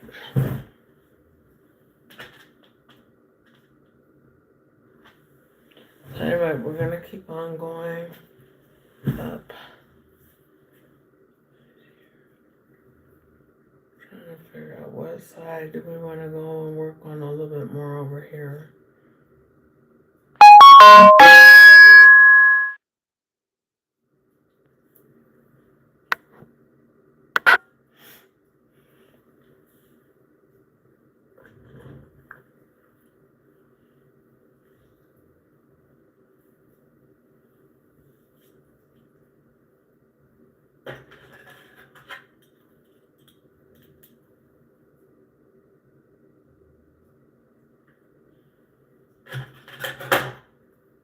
I have to change my mind. Let me see something.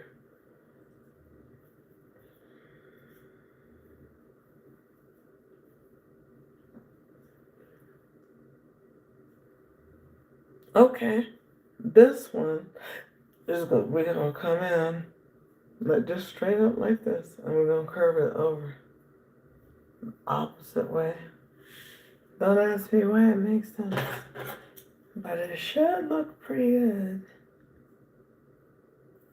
Once it's curled, it should take a good shape. And remember, one thing we don't want to do is have it thin to where you can see in between the cracks. Like, even that is unacceptable. This, because you all day long trying to figure it, no. Nope, take your time. Take your time to do it right. How long we been doing that? 3 hours and 19 minutes. Ooh.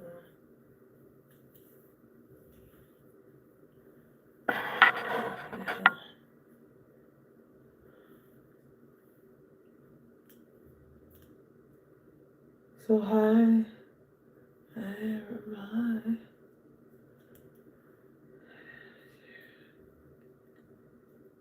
Ooh. Yeah, I can make that really cute. Yeah, I can make, I believe I can make that cute. Okay, so I'm gonna show you guys. You see how this is this is ever slight curve? This one's gonna be curved the opposite way. And that should be able to give it a little bit more fullness.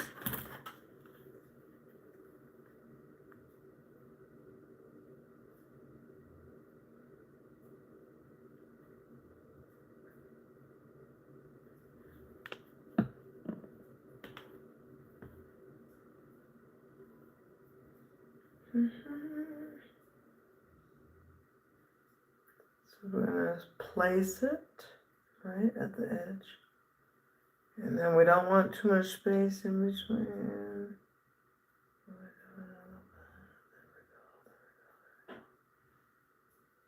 That's how the kids.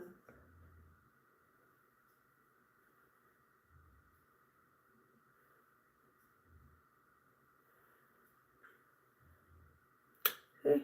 So now, although that is in there, it's not that way to where I'm gonna constantly have it in my eye and bother me. It is still, I'll have the control that I personally need.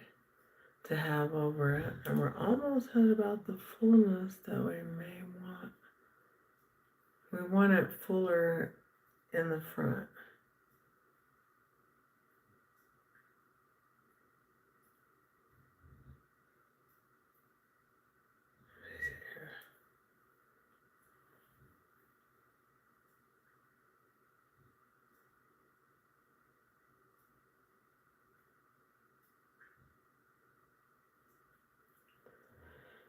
Oh no.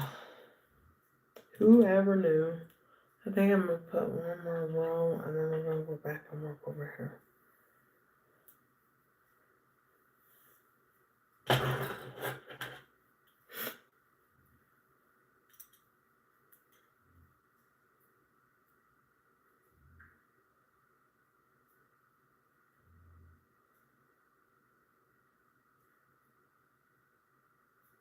Let me see this section.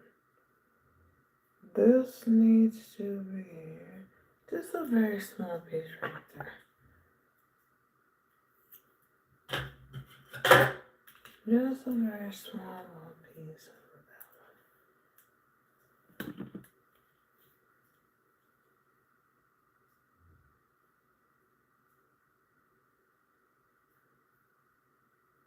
that. To just fill that in.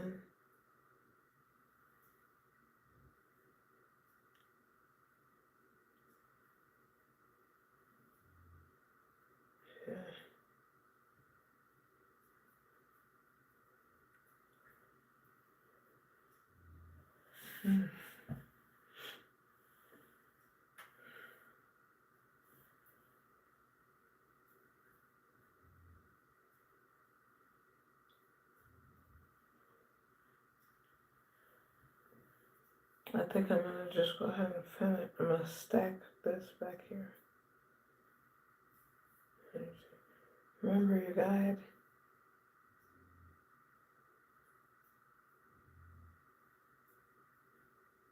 There.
I'm gonna look.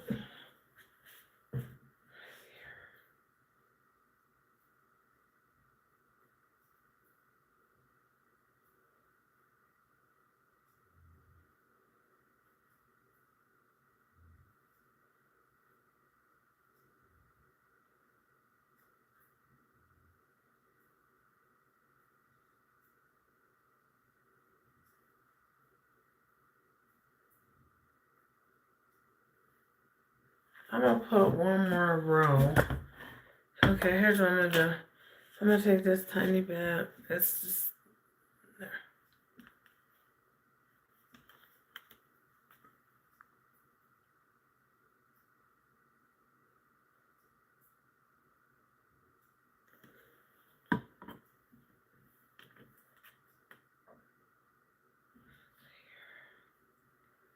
Let me see. Funny.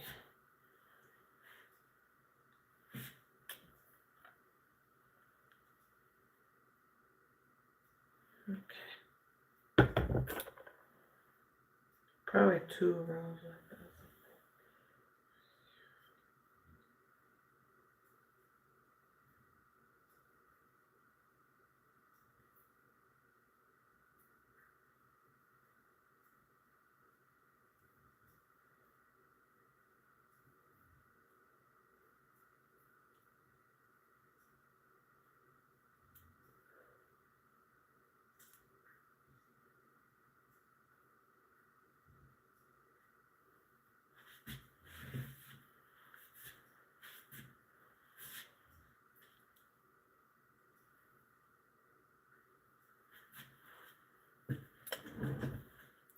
So now what I'm gonna do is just add a couple more rows.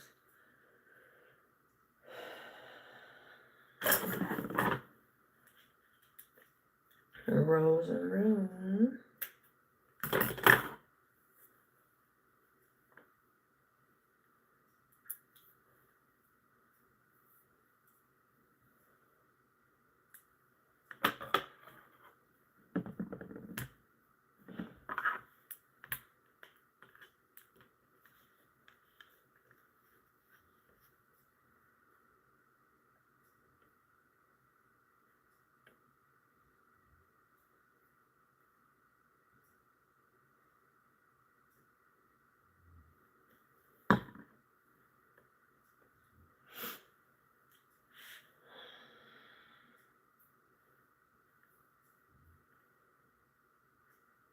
Mm.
Oh, okay.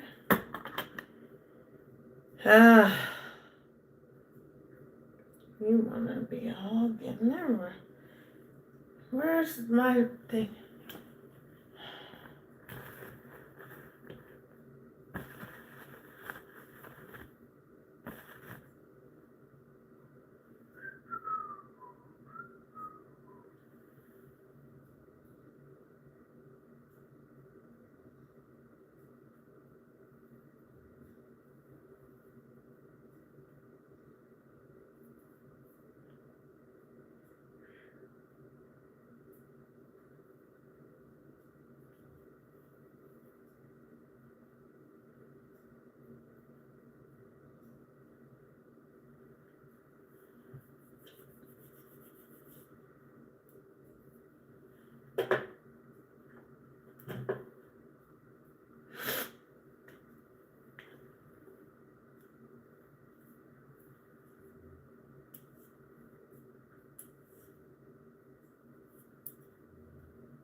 Mm-mm-mm.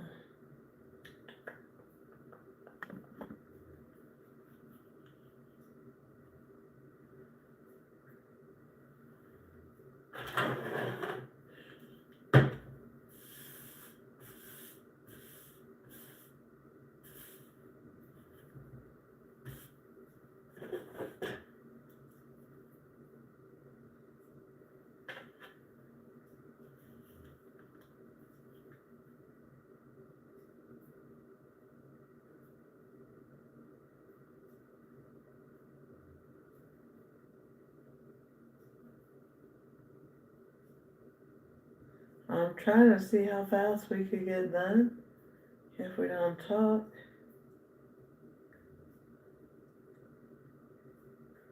You know what I mean? Let's see how fast we can do this. And thank you guys for hitting that thumbs up. I've been working at this for a minute. So I appreciate it.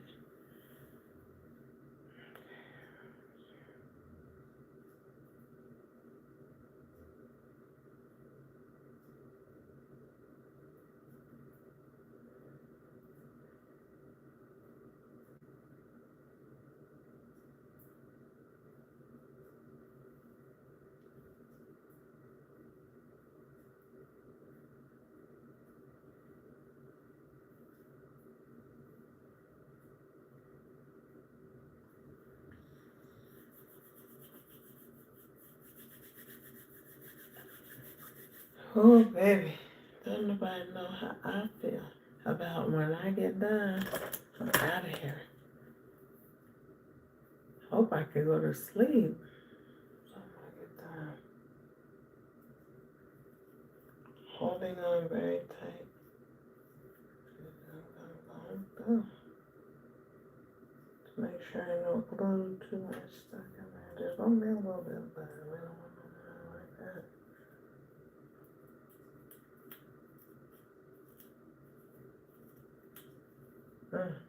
Pound time.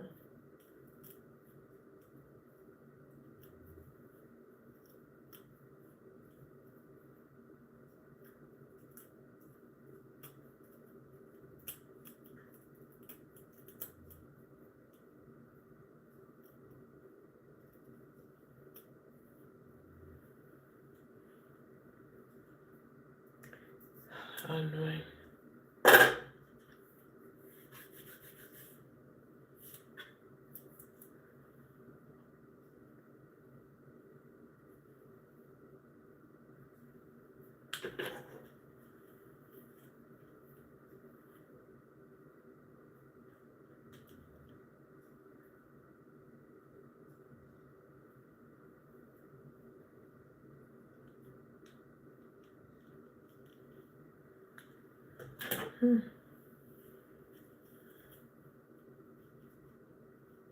Let those pieces moved all the way around there.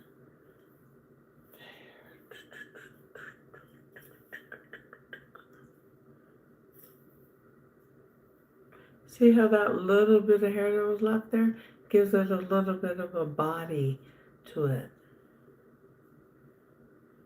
And that's what we want. Without it being like, well, for me, like where I can't control it. And this is like that piece of course stay back.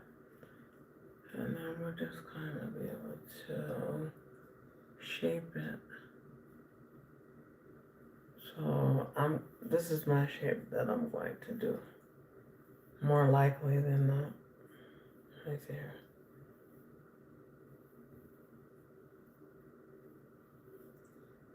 And then it's like that little bit of a feather.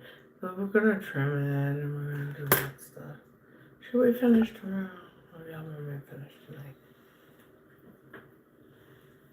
Yeah, I don't know the same.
other side a little bit.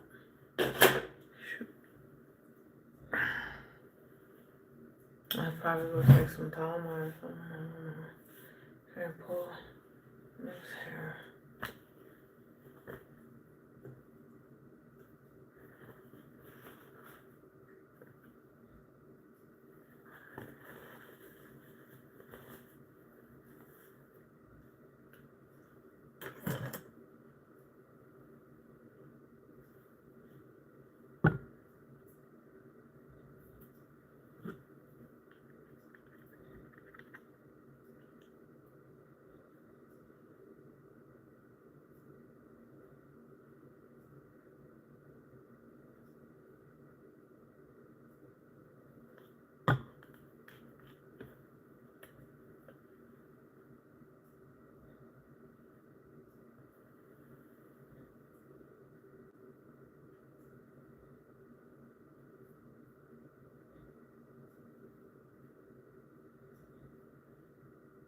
I'm gonna go back. I'm not gonna go right to the edge. I'm gonna go back and I'm going to angle it.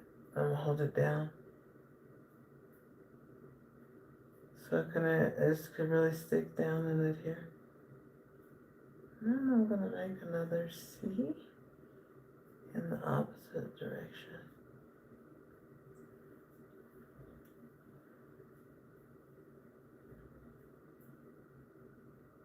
That's a little bit of glue right on my widow peak.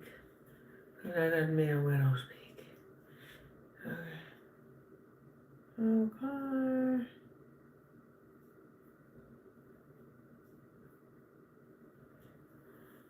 And then I'm trying to think here.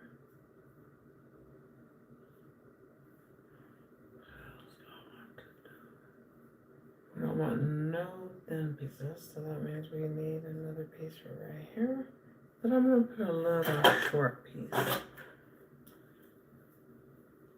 so I can have more control over the angle. Instead of it's like that wide, then it's just gonna be in one way once it gets placed. But if I do it this way, then we'll have more control over how it lays.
Okay.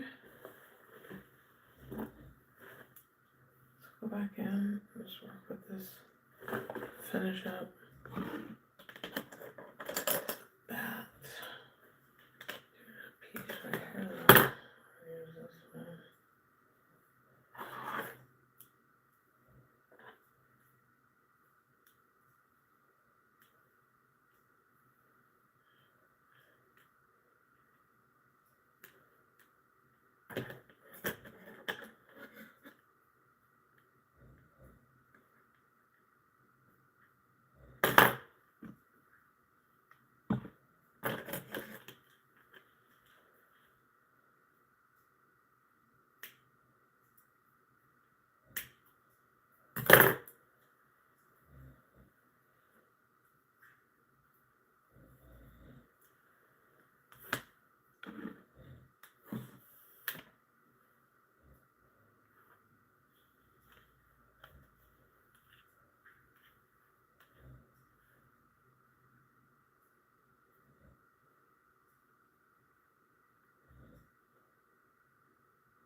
How's everybody doing tonight? Oops, hi. Hi. Howdy. Okay.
Yeah, I might have kind of like a little wisp. I may have this little wild like that. I'm not, I don't like perfect haircuts unless it's my signature perfect haircut is the bang. The China cut bang, China bob. Like with my actual hair. When I have some actual hair.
Okay, roll. And then I got it. Okay. One more of this one.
we're almost done, y'all. Ooh, we're almost done.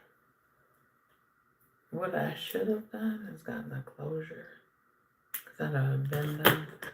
The top takes way more time than we can really imagine.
Lay that down gently.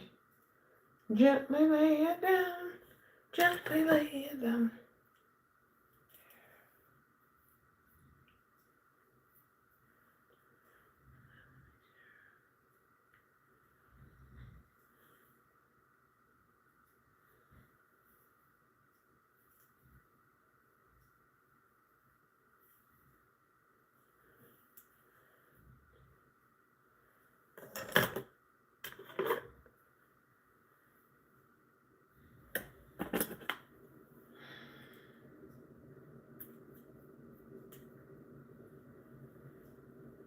My little, oh, that's annoying.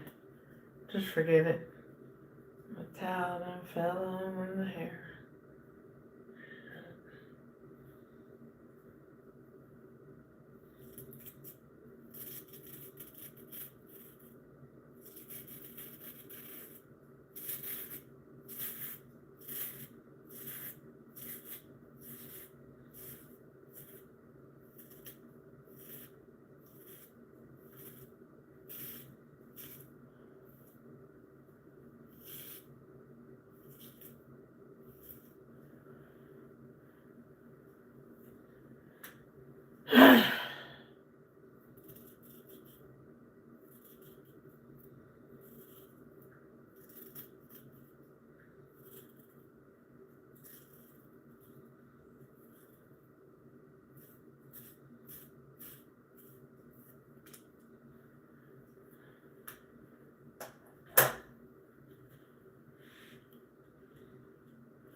I think I know what I'm gonna do. I got it. And put this.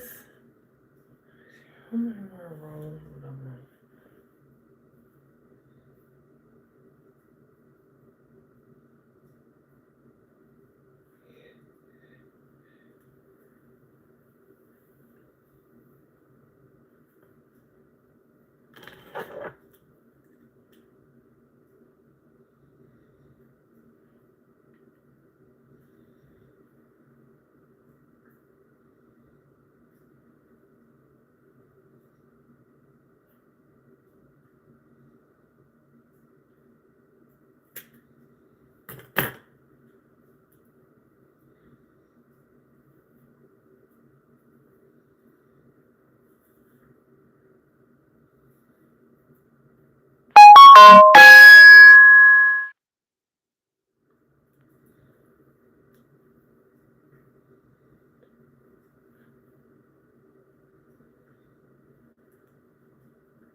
Ooh.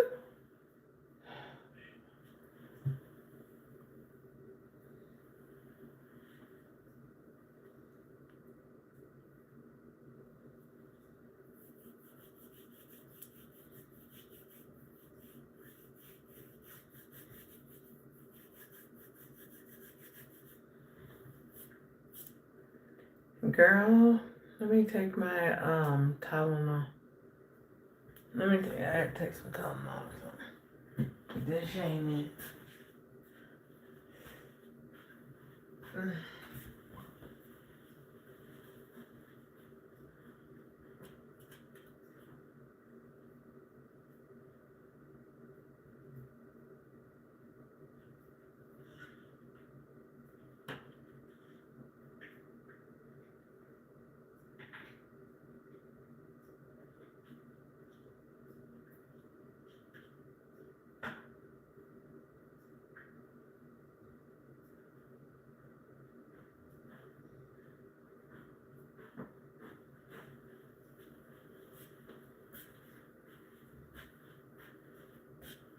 Is this gonna die? Is the lighting on the top?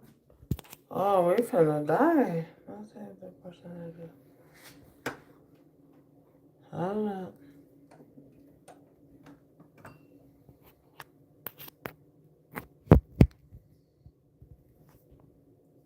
And 5%. Put that on the charger. Take this one down from here.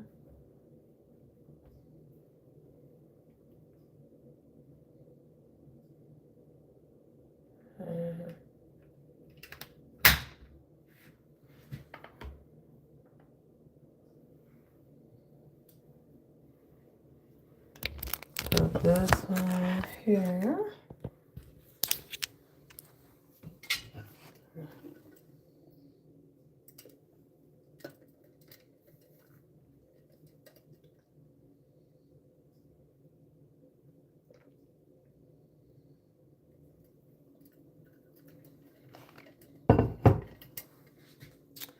Alrighty. But this is gonna come out cute. I think I'm going to more want this about where it's at as far as the limb. And a little bit of feathering or whatever we want to call it.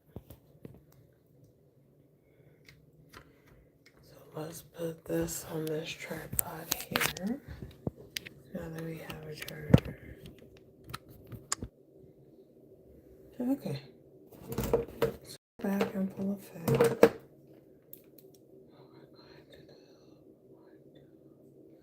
Yeah, I messed up this footer now.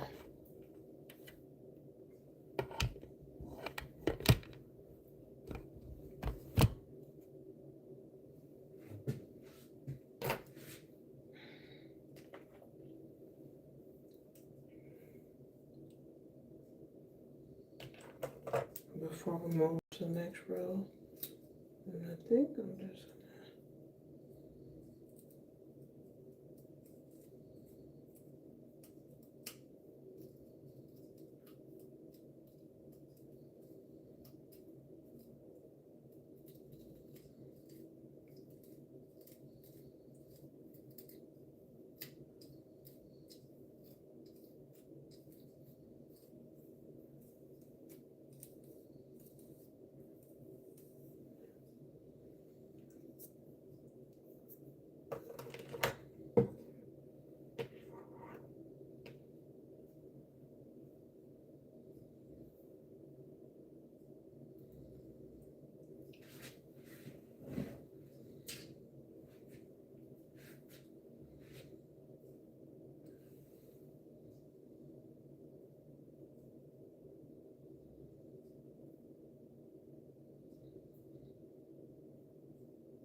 good on down there.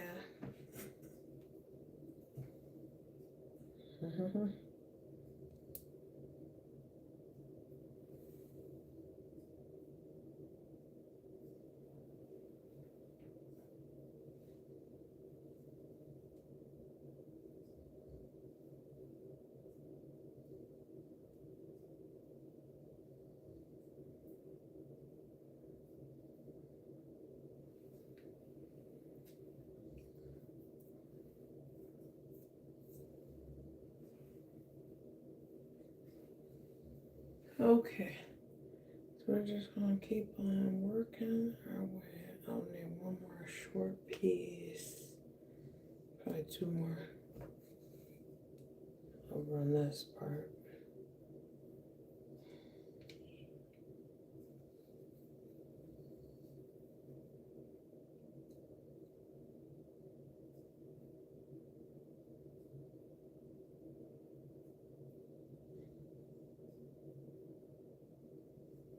I need a vacation. I need a vacation. For real though. Jeez. I may take a vacation. My birthday is next month. So I may just go like to the cabin. Vacation, adventure. Find me a cabin. Oh my gosh.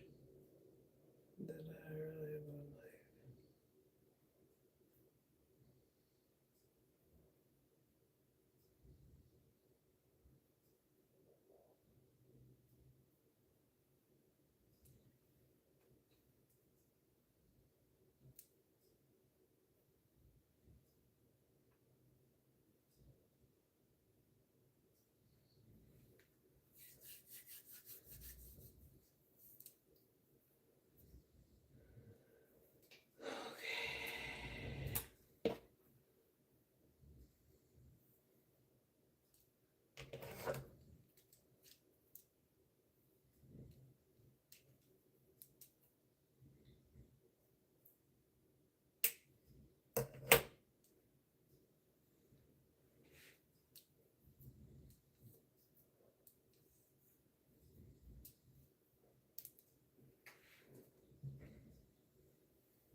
Oh.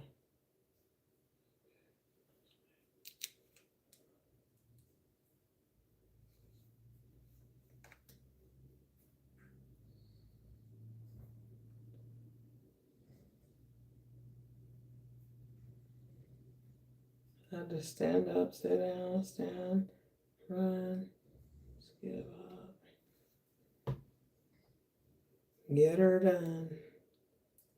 Oh, it's 5 o'clock in the morning. What is everybody going up? I mean, I know I can't sleep, never, but I'm just wondering. Is this like an everyday thing?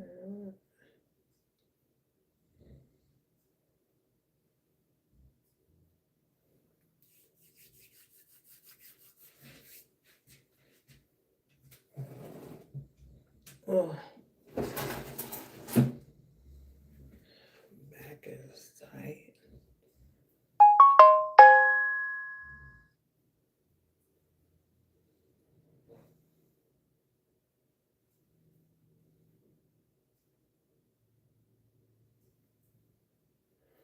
Anyway.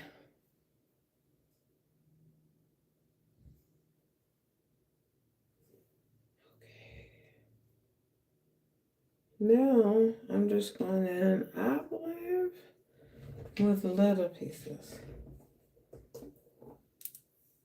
I'm not gonna be doing the wide pieces. See how little I want that.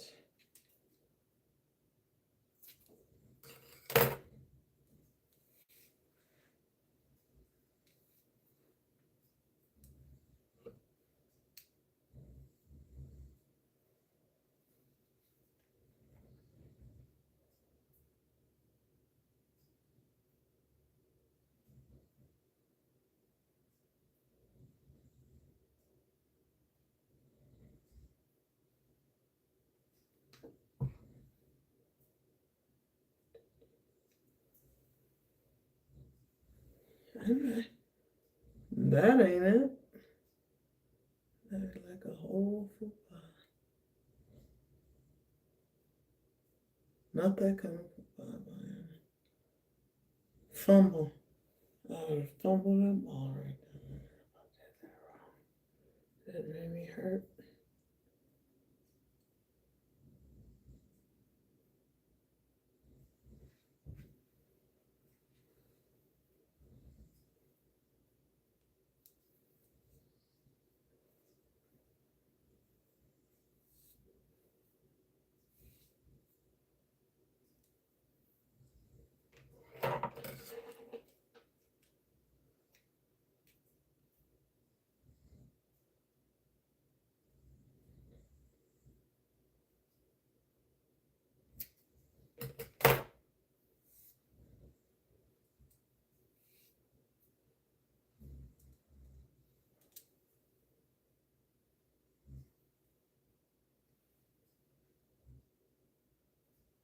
There. I like that, the way it landed immediately. Maybe because I'm tired immediately.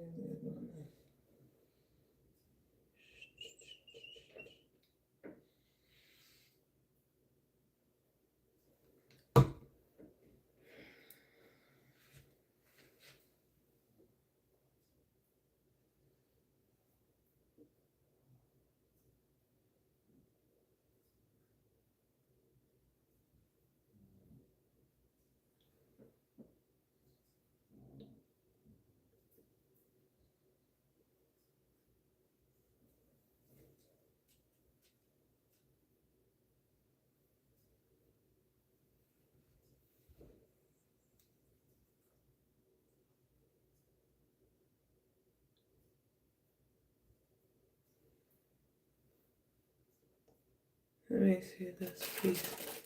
This is one of the egg closures that come in the package. I don't know.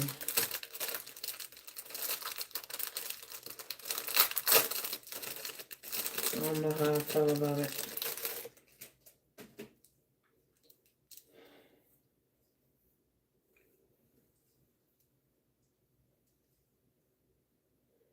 Let me see.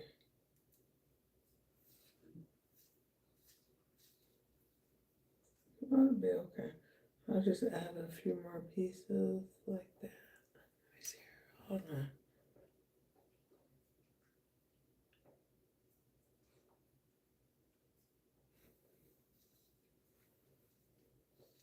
Let me see. How do what I put this in? If I want to wear it, I don't know. Will you please stop doing that, sir?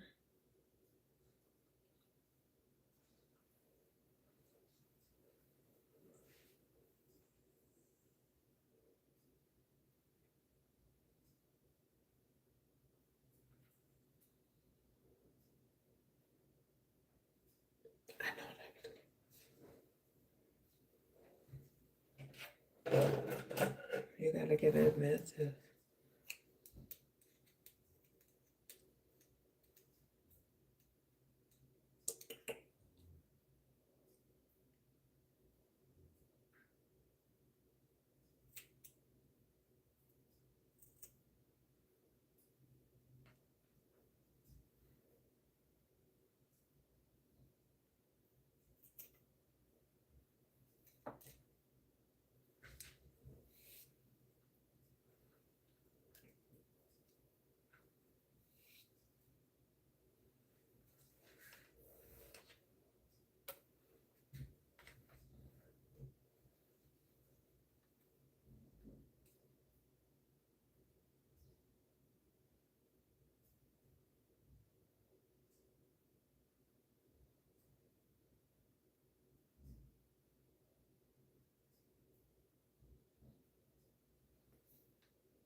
Actually, I'm gonna do this.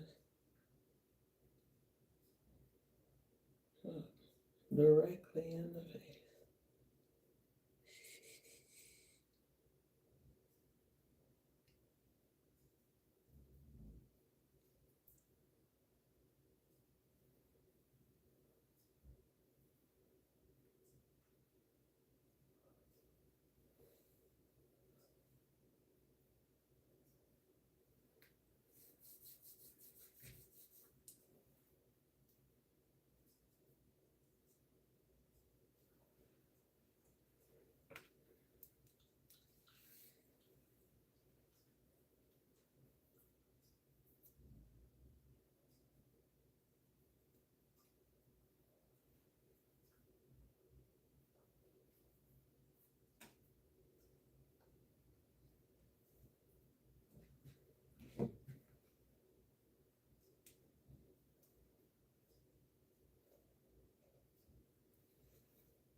Shoot.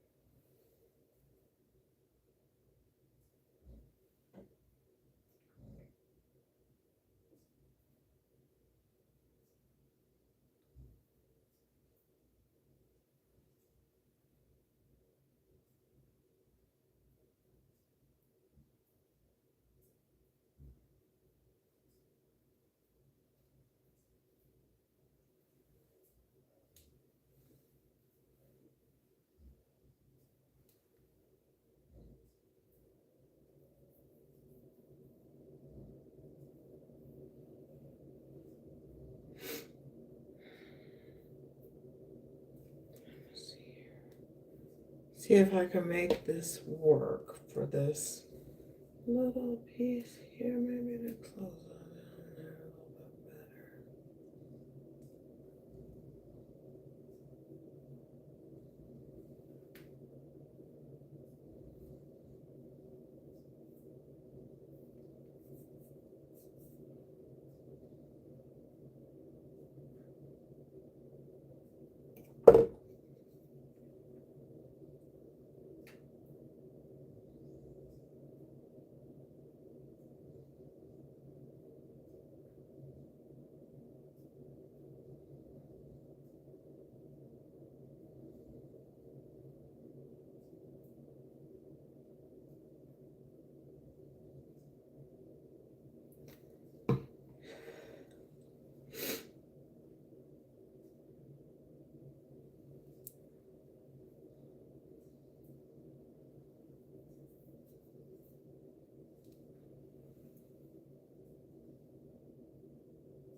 So that's where I'm kind of going with this. I'm gonna add this little piece, this little closure.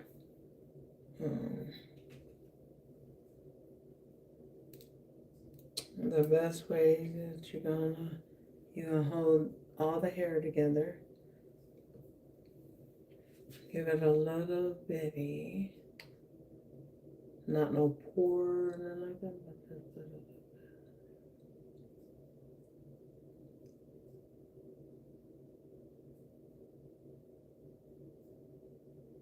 Don't press on it as much as you can, but you do want to have it to where when it lays on there, it just sticks to it. Try to position it right the first time. so that the glue does not seep.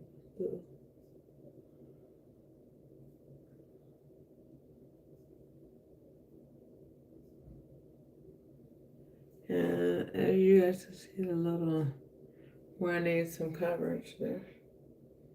And just with the very tip of my finger.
What in the world?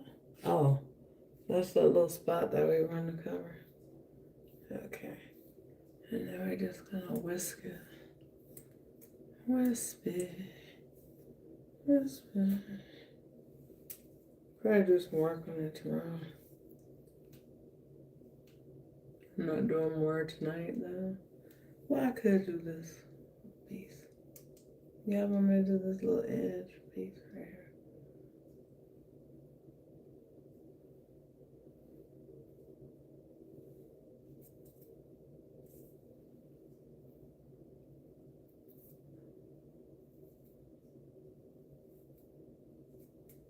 Make sure that's breaking it. There we go.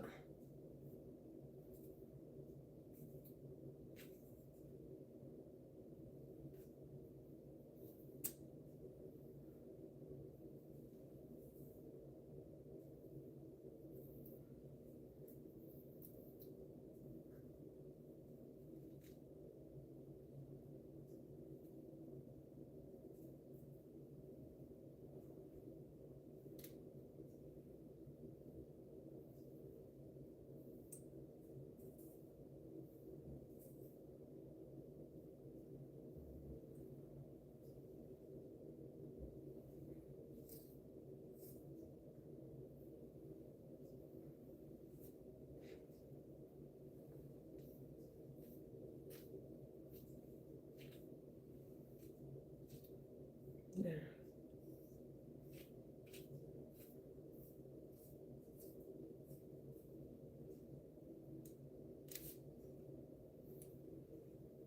Anyway, that's all for now, folks. We're looking like we're done. And tomorrow, what I'll do, I'm gonna try to come back and bump it, or I do little tweaks here or there, but this is the most part. This is what this style will be. So, thank you guys for your time. How long have we been on? 4 hours and 19 minutes. Oh, excuse me, 4 hours and 20 minutes. God bless.